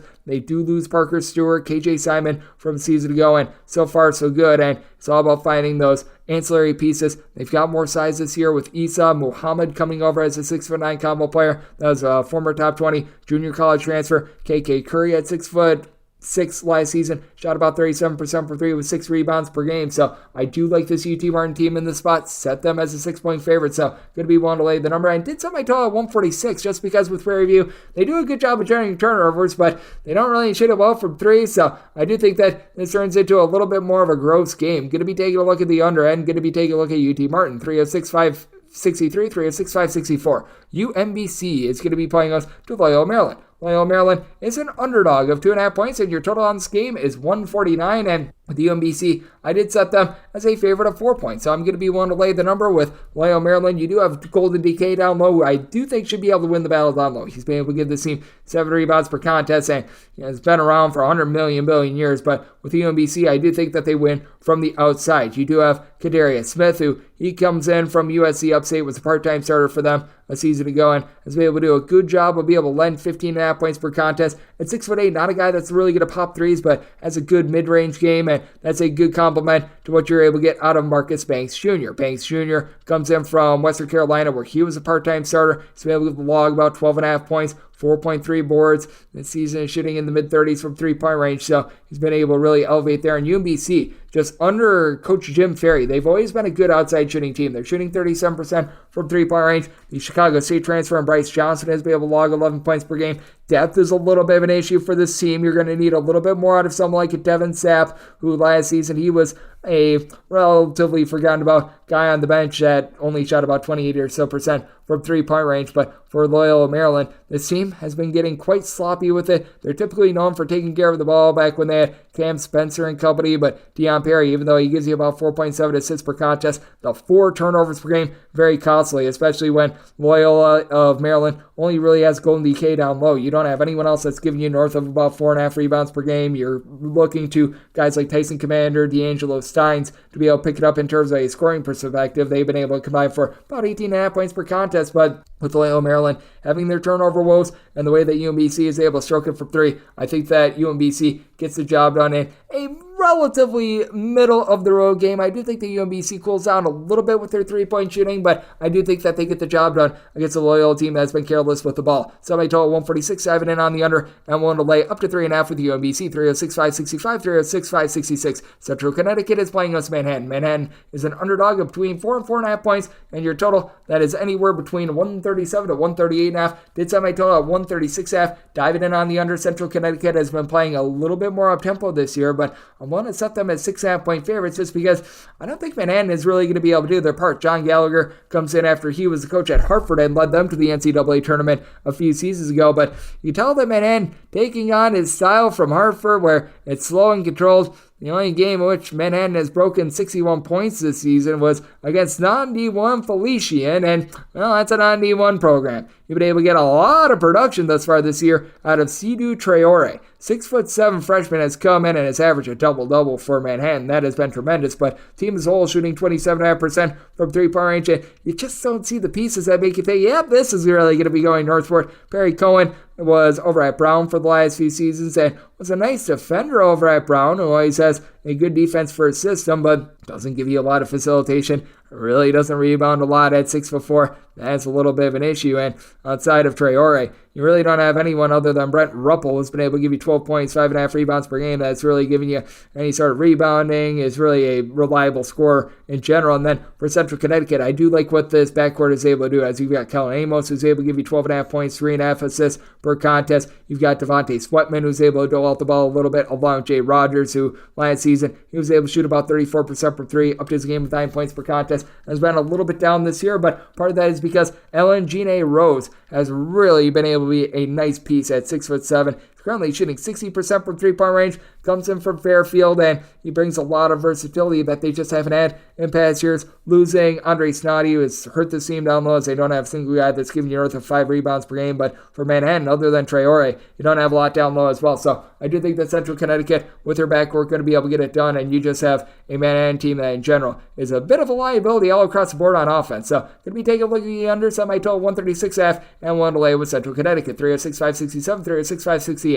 Colgate and Weber State do battle from the country of Canada. Colgate a 1.5 point favorite. Total on this game is 139.5, and I said Weber State is 1.5 point favorite. I'm going to be willing to take them. Now Weber State coming off of a thriller that we saw against Yale that went to overtime, but I flat out think that Weber State going to be able to win this game because they're going to have the best player out there on the floor, and that would be Dylan Jones. Dylan Jones, talk about this guy being able to give you a little bit of everything. Entered into yesterday averaging 26 points and 11 boards. He had 15 boards and 17 points in that overtime win against Yale, and you do feel like a team picks up a little bit of momentum from something like that. At 6'6", he's canning north of 40% of his threes, and he is getting a little bit of help from the backcourt as well. Steve Verplanken a season ago shot 40% from three. He's been a little bit down with regards to his three-point shooting from a season ago, but he has been solid. KJ Cunningham is someone that's able to give you a little bit of facilitation, not necessarily known for his scoring, but is a nice little glue guy for this team. And then on the flip side for Colgate, you've got Braden Smith, who's had to become Mr. Do-It-All, much like we saw with Nelly Cummings a few seasons ago, Tucker Richardson, just that long line of guys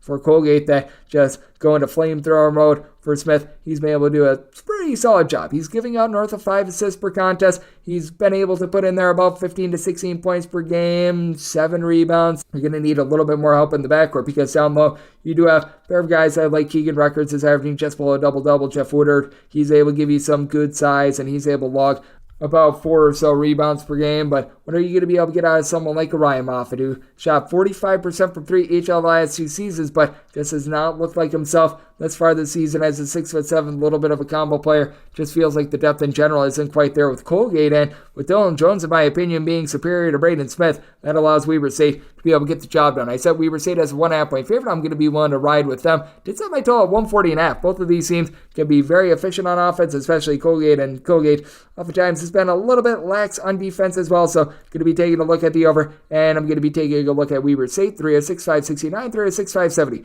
Iowa State plays also Grambling. Grambling's a 25 to a 25.5 point underdog. 134.5 to 135.5 is your total. I did set this line at 22. I'm going to be willing to take the points with Grambling. Iowa State has actually covered these big numbers thus far this season, but I think that should dry up a little bit. You just see some outliers with regards to scoring, and I think Iowa State is going to be a better shooting team than they were a season ago, and the big reason why the gentleman from Pewaukee, Wisconsin, Milan Momosilovic, hopefully I said that correctly, he's currently shooting 62.5% from 3 with 15.5 points per contest. I don't think he's going to shoot north of 60% from 3 for the entirety of the season. Iowa State as a whole shooting 37.5% from 3, and right now they're forcing 15.3 steals to 7 turnovers per game.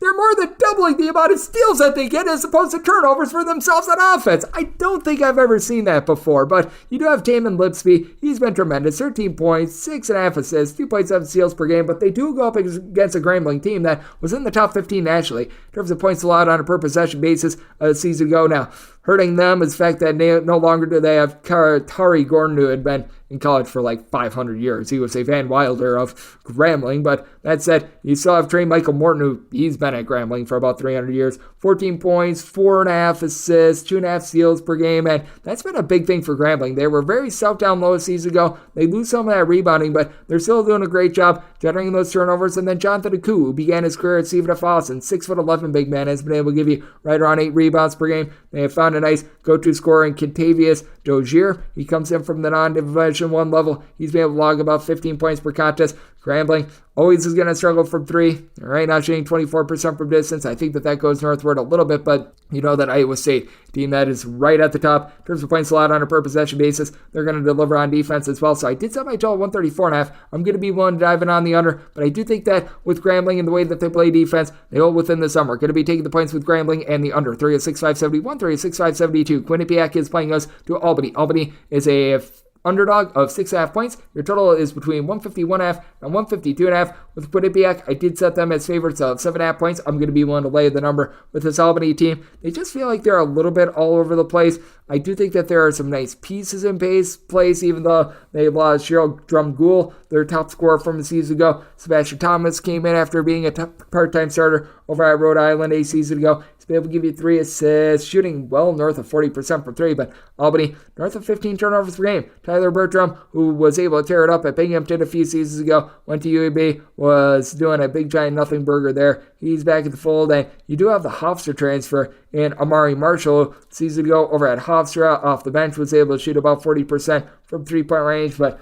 only about a 5-point per game score. But for Albany, really, other than Jonathan Beagle, you don't have a lot down low. Meanwhile, Richie Springs comes over from UConn. He's been able to log 6 rebounds per game. Wasn't a big piece of that UConn team, to say the least, but he and Paulo Tino should be able to win that battle down low. And I do think that the best player in this game is Matt Bolanych, who has been in college for a very long time, but he's a career 35.5% 3-point shooter thus far through 4 games. Has been able to log 18 points per contest after he put in their double figures each of the last 2 seasons. Now, he's not a very willing passer, but fortunately for them, they've got Savion Lewis, who's right now towards the top of all of college basketball in terms of assists per game. Has never really been a dominant scorer, as you saw that last year. He averaged 2.9 points per contest after he had really dealt with injuries the season before that, but has done a good job of just being able to get everyone in the fold. He only, for his career, has about 2.3 turnovers per game, so very efficient with it. That's part of the reason why Quinnipiac has been seeing a nice rise in their scoring, and I do think that that'll be enough for them to be able to take it to an Albany team that I just don't think that they're going to be able to do their part with this total. Recognize that Albany has gotten to 70 plus in each of the first 3 games of the season, but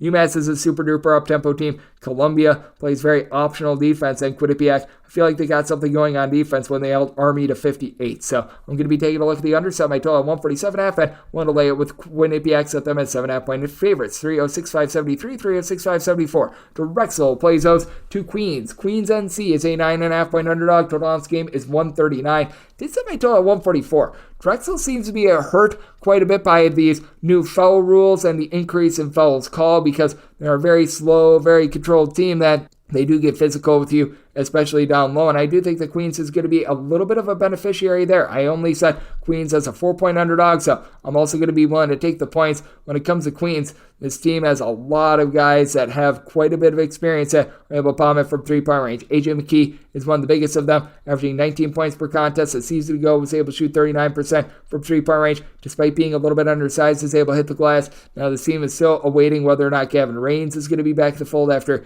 he had his season last season cut short, but you've been able to get good production out of BJ McLaurin, who's been able to do a nice job of filling the void down low with about 5.5 rebounds. He's stuffing this at you with about 11 points per game, shooting in the high 30s from 3-point range as well for a Queens team that is turning the ball for 13 times per contest, and they entered into yesterday shooting just 40% from the floor. I do think that goes northward. Now they are going to have their hands full with Amari Williams, who last season over at Drexel, 13.5 points, 8.5 boards, 2 blocks, 1.5 steals per contest. Just absolutely amazing. But for Drexel, you don't necessarily have a lot of outside shooting to look to. Yami Butler was able to shoot about 45% from 3. We have seen that decrease a little bit, and overall Drexel shooting about 27% from 3-point range thus far this season. You do have a nice point guard in Justin Moore, who's been able to give you more with about 4 assists per contest, but the depth with guys like Lamar Odom Jr. being able to step up just has not been there to this point. And Queens, they've got quite a few guys that are reliable scorers that should be able to keep them lively in this game. So I did set my spread at 4, going to be taking the 9.5 here with Queens, and made my total 144. Queens, one of the more up-tempo teams in all of college basketball. Defense has been very optional for them, but they always find ways to score. So taking a look at the over and the points. 306-575, 306-576. Winthrop plays host to Elon. Elon is an underdog of 12.5 points with your total 154.5. I can only set my line at 9.5, and for Elon, apparently they are going to be bigger underdogs than IUPUI was yesterday, which that makes absolutely no sense at all to me. I recognize that Elon is not going to be competing for any sort of a national title, but I mean, this team is better than IUPUI, and they go up against a Winthrop team that has been having some difficulties on the glass. With Winthrop, you know that they're going to be able to score. Kassan Harrison last year was able to put in there just below 16 points per contest, was about a 45% three-point shooter. Just absolutely ridiculous. But their top scorer from a season ago, that would be Kelton Tulford, who was able to give you about 8 boards, 16 points per contest. Has been way down with his rebounding, as nobody entering into yesterday for Winthrop was averaging more than 4.7 rebounds per game, and that was from the Bucknell transfer in Alex Zimmerman. They have been able to get good production, though, out of someone like a Sincere McMahon, who's up to averaging right around about 9 to 10 points per contest. Season ago, shot about 37% for 3 with closer to 13 points per game. But for Elon, Mr. Do-It-All Max McKinnon should be able to keep them lively in this game. 14 points, in the neighborhood about 5 boards, 2.5 assists per contest. After last season, he shot about 28.5% from 3. Currently shooting well north of 40% from three-point range. Zach Irvin throughout his career has been a solid three-point shooter in the mid-30s. He's been able to log about 9 to 10 points per contest. He's shooting well from three-point range for an Elon team that they're going to cool down. They entered into yesterday shooting 46% from three-point range, and it's just not realistic for this team, but they do have someone in McKinnon that's able to be just all around the floor, and if they are able to get just a little bit more down low out of Sam Sherry, DeAndre Smart, if these guys can combine for like 10 rebounds per game, they're combining for closer to 7, you're looking at something here with Elon. So I just said Elon is a 9.5 point underdog. I'm going to be willing to take the points. I also set my total at 147.5. I do think that Elon going to see some coolage from three-point range, and Winthrop, they're an efficient offense, but they're not necessarily an up-tempo team as well, and these two teams are playing their third game in the last 4 days. So diving in on the under and going to be taking the points with Elon, 306-577, 306-578. Gardner-Webb and Yale do battle from Canada. Yale, a 7.5 point favorite. Your total is 136. I did say Yale as a 9 point favorite. I'm going to be willing to lay the number. Gardner-Webb is playing some very stout and some very rock-solid defense. The offense is leaving something to be desired. Julian Salormo is able to be a good go-to scorer at just 4 points in that game against Colgate yesterday, but overall, logging about 14.5 points per contest, mid-30s three-point shooter, and he works in concert with Caleb Robinson. Robinson has been able to log about 13 points, just under 6 rebounds per game as well. So these guys have been nice, but you've got a Yale team that has been much better on offense this season. Entering into yesterday was shooting 41.5% from 3. That fell a little bit in their overtime loss, but the team's doing a nice job not turning the ball over. You've got a pair of guys in the backcourt, and John Paladikis, August Mahoney, combining for about 23 points per contest. Both entered into yesterday, shooting above 50% from three-point range. Should see a little bit of a fall off there, but Baz Mbeg, he's able to be a little bit of a do-it-all guard for this team. He's able to log about 5 boards, 13 points, 3 assists, a steal and a half. Yale was a top 20 team in terms of points allowed on a per possession basis a season ago. Doesn't seem like they're as great of a defense. This year they had that great game against Colgate, but they have now given up 75 plus points in 3 out of their last 4 games. So bit of an issue there. And I do think that for Gardner-Webb, they're going to have a little bit of a tough time matching up with this Yale team that I think is going to be able to light them up from three-point range. Gardner-Webb typically has more of their forte on defense, being a bit down low. And I do think that DQ Nicholas, who's had a little bit of a lackluster start to the season after logging 12.5 points per game a season ago, going to get going for Gardner-Webb. So did set my total 137. Looking at the over, I wanted to lay up to 8.5 with Yale. 306-579, 306-580. Georgetown plays host to American. American, a 9 to a 9.5 point underdog. Totals between 143.5 and 144.5. I said American as a 10-point underdog. I'm actually going to be willing to lay it with Georgetown. I do think that American is currently missing one of their top guys from a season ago in Johnny O'Neal, who was 6'10", was able to pop threes, and I do think that Georgetown going to be able to get a little bit more online with a, in my opinion, relatively solid backcourt. You've got Rowan Brumba, who missed all of last season due to injury and just a general redshirt. He's been able to come in, give the team 12.5 points, shooting in the mid-30s from three-point range. You've also had 46% three-point shooting out of Dontrez Styles. He's a former top 150 recruit coming in from North Carolina. Jaden Epps has the ball in his hands quite a bit. 5 assists, does need to work on the 4.3 turnovers per game, but got an American team that, in terms of turnover ratio, it's been one of the worst teams in all of college basketball last few seasons. They've worked on their turnovers this season, but it's been at the cost of what was one of the better three-point shooting percentages in all of college basketball. You also don't necessarily have a ton of rebounding. Mark Rogers at 6'9" is able to bury threes, has been able to give you about 13 points, 5 boards per contest, and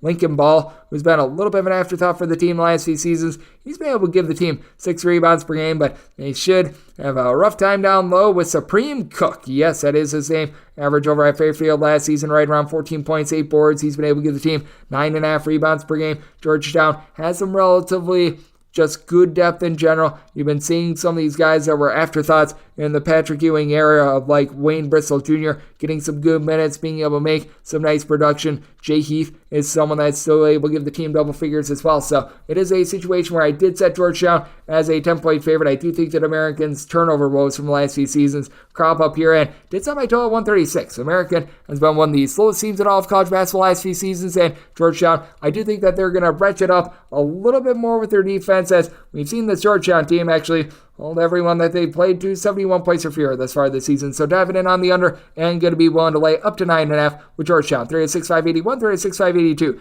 Kennesaw State, we give our ode to Lane Kiffin. Go Owls. They are going to be playing against Georgia Southern. Georgia Southern, a 5 to a 5.5 point underdog. Total is between 146 and 147. And with Kennesaw State, I did make them a favorite of 4 points. So I'm going to be willing to take the points. This is another one of these neutral court games. This is going to be one taking place out there in Greenville, North Carolina. And with Georgia Southern, they certainly are missing their main go-to guy from a season ago. Andre Seversov at 6'7" had great versatility, 14.5 points, 7.5 boards, shot in the mid to high 30s from three-point range, but they still have quite a bit down low. Cam Bryant has done a nice job as a 6'7" do-it-all player with about 8.5 points, 4.5 boards per contest. They do need Carlos Curry to get back to what he was a season ago.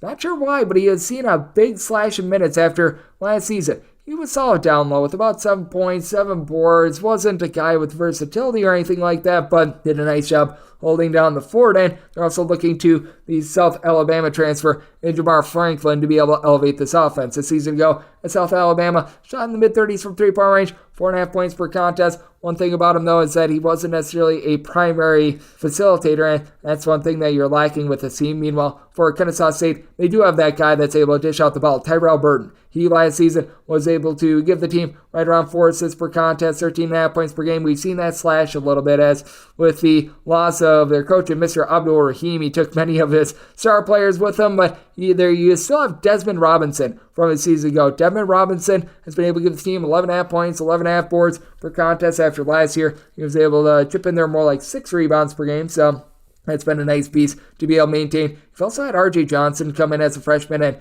he's done a good job with about 12 points, 4 assists, be able to give this offense a little bit of integrity, but we are noticing that the Kennesaw State three-point shooting is way down. I think it should rebound a little bit, but still at 27.5% from 3 with 13.5 turnovers per game. You can tell that this is a little bit of a new-look team that is trying to figure things out with a little bit of a new coach, and for Georgia Southern, the offense has been lacking. The defense, it's a little bit of a work in progress, but you can tell that there's been a little bit of improvement here in the last few games. And for Kennesaw State, doing my question marks with this team as well, as in their one Division I game that they played thus far, got pounded by Florida State 94-67. So I'm going to be willing to take the points with Georgia Southern, set them as a 4-point underdog. Did set my total at 146 as well with Kennesaw State. I think that they're going to play a little bit more slowly this year than they did in past years, and Georgia Southern has really never been an up-tempo team. So looking at the under and going to be willing to take the points with Georgia Southern, 306-583, 306-584. Alcorn State is on the road facing off against Michigan State. Michigan State 23.5 to 24.5 point favorites. Totals between 140.5 and 141.5.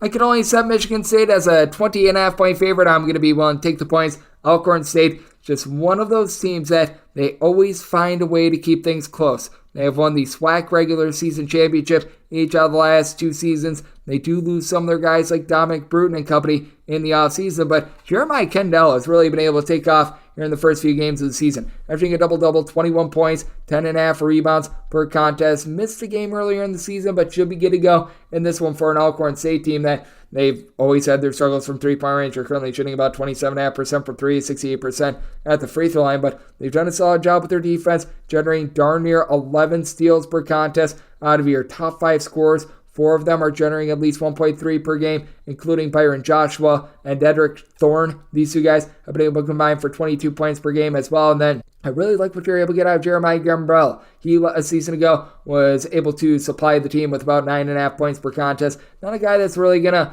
move the ball around a lot or anything like that, but he's been able to shoot about 40% from three-point range this season. At Michigan State, they're starting to see their three-point shooting percentage rise up a little bit. They're currently shooting 21.4% from three. That'll be going northward in this game, but you need to find someone other than Ty Walker that's able to put the ball in the basket, and he's been terrific. 23 points, nearly 2 steals per contest. Jaden Akins, he took some nice strides forward a season ago. This season, it's been a little bit more pedestrian for him, right around 9 points, 7 boards. Expected a little bit more from him in a scoring perspective. AJ Hoggard still doing a nice job doling out the ball, 4.8 assists per game. And Michigan State, always very trustworthy with the ball. They don't turn it over like a lot, but Mandy Sissoko hasn't been great down low. He's been able to give you about 5.8 rebounds per game, but I feel like at this point, Xavier Booker's a little bit of a better option. You've had Carson Cooper be able to do a nice job with about 6.5 rebounds per game as well, not really giving you any scoring, but Sissoko feels like a little bit of a liability out there, and yet Michigan State just feels like with Tom Izzo, even though he's a great coach, he's very stubborn and giving up on some of his veteran players, and I think that may be just enough for Alcorn State to be able to get within the spread. Did set my total at 144.5. I think Michigan State's offensive numbers are dwarfed by the fact that they have just been as cold as an igloo from three. They were a top 5 team in terms of three-point shooting percentage a season ago. This should rebound, but I do think that Alcorn State, they themselves are going to be able to exploit Sissoko and company down low. So going to be taking a look at the points with Alcorn State and going to be taking a look at the over. 306.585, 306.586. Missouri plays host to Jackson State. Jackson State is an underdog of 21.5 to 22.5 points. 144.5 to 146 is your total. Did set my total 154. I'm going to be looking at the over. It's been a little bit of a rough go of it on offense as far as the season for Missouri. They came up with some very nice offensive subs for our DK Network right up in that game against Minnesota a few days ago. So that was great, but we also do have a Jackson State team that they themselves, I think, is going to be able to pick it up on offense. So going to be taking a look at the over for Jackson State. 66 points or fewer scored for them in each of their first 4 games of the season, but 3 of those games were out there on the West Coast as well. So I do think that needs to be taken into account, and they also had a unexpected injury to Sean Ruffin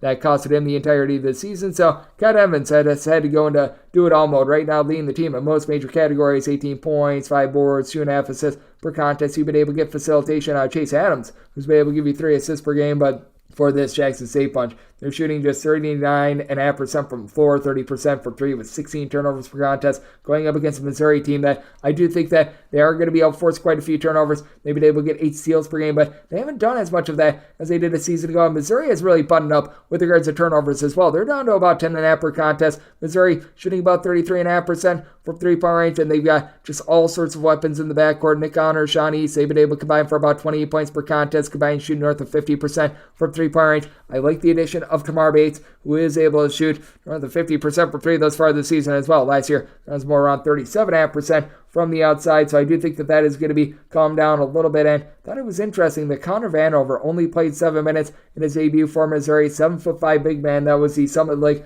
All Defensive Player of the Year. Feels like even though he's back from suspension, he's being eased into things, and I think that allows Jackson State to remain live because they don't necessarily have great size, and I do think that you're going to see a little bit more of a rise in Jordan O'Neal. He comes over from Alabama State, where a season ago he had about 8 points, 7 boards, did a nice job impacting things down low, and with Missouri just trying to mix and match down low at this point, I do think that allows Jackson State to get a lot of buckets near the rim. I do think that Missouri going to be able to force a few more steals in this game, but I do think that Jackson State going to exploit a Missouri team that last season was outside the top 200 in terms of points allowed on a per possession basis. Semi-total 154 going in on the over, and with Missouri going south them as an 18-point favorite, so take it 20 plus with Jackson State. 306.587, 306.588. Illinois is going to be playing against the Southern. Southern is a 25 to a 26-point underdog. 146 after 148 is your total line. So that Southern is 22.5 point underdogs. I'm going to be willing to take the points. We saw Southern go on the road this season and knock off UNLV by double figures. That was an outlier scoring night, no question about it. But the Southern team, even though they're under the tutelage of a new coach, even though they've got a lot of new pieces, losing pretty much 5 out of their top 6 scorers from a season ago, his team is feisty. they've been able to get 20.5 points per contest out of Tayron Joseph, who began his career at Austin P and Radford, was always a relatively nice piece on both of those teams, but was never really the featured guy. And as a featured guy this year, he's been able to give you about 20.5 points per contest. You've also been able to get some solid production out of, I'm going to butcher this name, Tijian Diomasi, who comes over from France, and he's been shooting 50% from three with a little bit over 2 steals, 5 assists, 7.5 points per game. He has been a really nice find for the team. Now, Southern's going to get plowed down low. They don't have a single guy that's able to give you north of 4.5 rebounds per game, so Quincy Guerrier, who's been able to give you 6.5 rebounds per game, is capable of shooting threes. Dane Danger, who's been giving you about 9 points, 5 boards, and then Coleman Hawkins, who's down with his scoring, but is so versatile at 6'10". If you need him to, he's able to pop threes, able to give you 6 boards, 3 assists, a block per contest. He's going to be able to have himself a day, and then it's going to be tough to match up with TJ Shannon, 18.5 points, 4 boards, 3 assists last season. He had very similar numbers and shot in the mid-30s from three-point range, so I do think that Southern has their hands full, but what Southern always does is they generate turnovers, and Illinois does not. Illinois is a team that has been very content the last few years to just sort of play good on the ball defense, hold you to one shot, things like that. And I do think that with Southern, they are going to be able to have a little bit of success on offense as a result. So I do think that this is a number that's gotten a little bit too far out of whack. I set mine at 22.5, going to be willing to take the points. Did set my total at 146.5. I just don't think that there's going to be any second chances to be had for Southern. And I do think that Illinois very much embracing defense right now, as they have given up 71 points or fewer in each of their first 4 games of the season, while their offense has been a little bit up and down as well. So taking a look at the under and the points with Southern, and we wrap things up with 3 of 6.589, 3 of 6.590. UC Santa Barbara plays us to Lemoyne. Lemoyne is a 19.5 to a 20.5 point underdog. Totals between 150 and 151.5. Been a very strange ordeal with UC Santa Barbara to start the season. AJ Mitchell has been out of the fold for the first few games, and I'm sort of expecting him to be out once again in this one. If he's back in, I think that this line should be closer to about 24 to 25. But that said, did set Santa Barbara as a 21.5 point favorite. Going to be willing to lay 20.5 with them, as I think that Yohan Traore is going to be able to absolutely decimate down low. 17 points, 4.5 boards, a former top 50 recruit that began his career at Auburn. Lemoyne just has absolutely no shot of staying with them. I mean, for Lemoyne, you're bringing Cam Cleary, who was over at Ball State a season ago. But, I mean, at Ball State, he was averaging 5.5 minutes per contest. He couldn't get in off the bench, and now he's their top scorer and rebounder. That's not necessarily what you want to see. Mike DePrisa, who was with the program last year, began his career at IUPUI. He's actually been relatively okay at the point guard spot. 2.5 steals, 4.5 assists, 1.3 turnovers per contest. Not a guy that's going to light it up from three-point range, but does the little things well as a point guard. But you just don't have really any size whatsoever with Lemoyne. Right now, their main forward and Luke Sutherland, 6'7" gentleman that began his career at Siena, is giving you 2 rebounds per game. Has been shooting 39% from 3, but Lemoyne is also shooting 51% to free throw. To the credit of Lemoyne, they're only turning the ball over 9 times per contest. I think they might have a little bit more of an uphill battle against a UC Santa Barbara team that I do think is going to be able to do a better job of ripping the ball away. Defense has been a little bit lax to begin the season, but you do have a very nice on-ball defender that's also averaging 5 assists, 16.5 points per game in Josh Pierre-Louis. On top of that, you still have someone down low in Ariel Bland that's able to give you right around 9.5 rebounds per game. Santa Barbara has been shooting 38% from three-point range, and that should taper off along with the 17.5 turnovers per game. The turnovers, that's very much a byproduct of playing a harebrained, crazy game against a UTEP team that they do nothing but generate turnovers. And I do think that for Santa Barbara, they're going to get back to their roots, and that's being a bottom 100 team in terms of total possessions per game. And when Lemoyne has been outgunned, they have had a tough time being able to get to 60 points. So this is a spot where I did set my total at 137.5, diving in on the under of Santa Barbara. One to lay up to 21 with them, and that will wrap things up for the Sunday edition of Coast to Coast Hoops, now part of the VSiN family of podcasts. A big thanks to Justin Perri over at Chalk Quality Bets for joining me in the last segment. If you do like hearing from this fine podcast, Coast to Coast Hoops, you're able to subscribe wherever you get your podcasts: Apple Podcasts, Google Play, Spotify, Stitcher, and TuneIn. If you have a question, comment, segment idea, what have you for this podcast, you do have one of 2 ways we offer those in. First one is my Twitter/X timeline at Jaden_D1. Keep in mind, letters CM, maybe does not matter. Size per usual, please do send these into the timeline. Other way, that's fine in an Apple Podcast review. If you rate this podcast 5 stars, it is very much appreciated. From there, you are able to fire in whatever you'd like to hear on this podcast. I had that 5-star review. Come at you guys every single day throughout the college basketball season. That means coming at you once again tomorrow. Thank you so much for tuning in.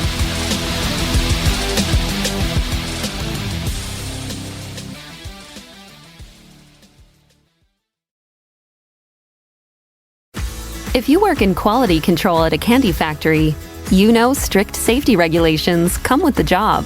It's why you partner with Grainger. Grainger helps you find the high-quality and compliant products your business needs to inspect, detect, and help correct issues. And the sweetest part is, everyone gets a product that's as safe to eat as it is delicious. Call 1-800-GRAINGER, click Grainger.com, or just stop by. Grainger, for the ones who get it done.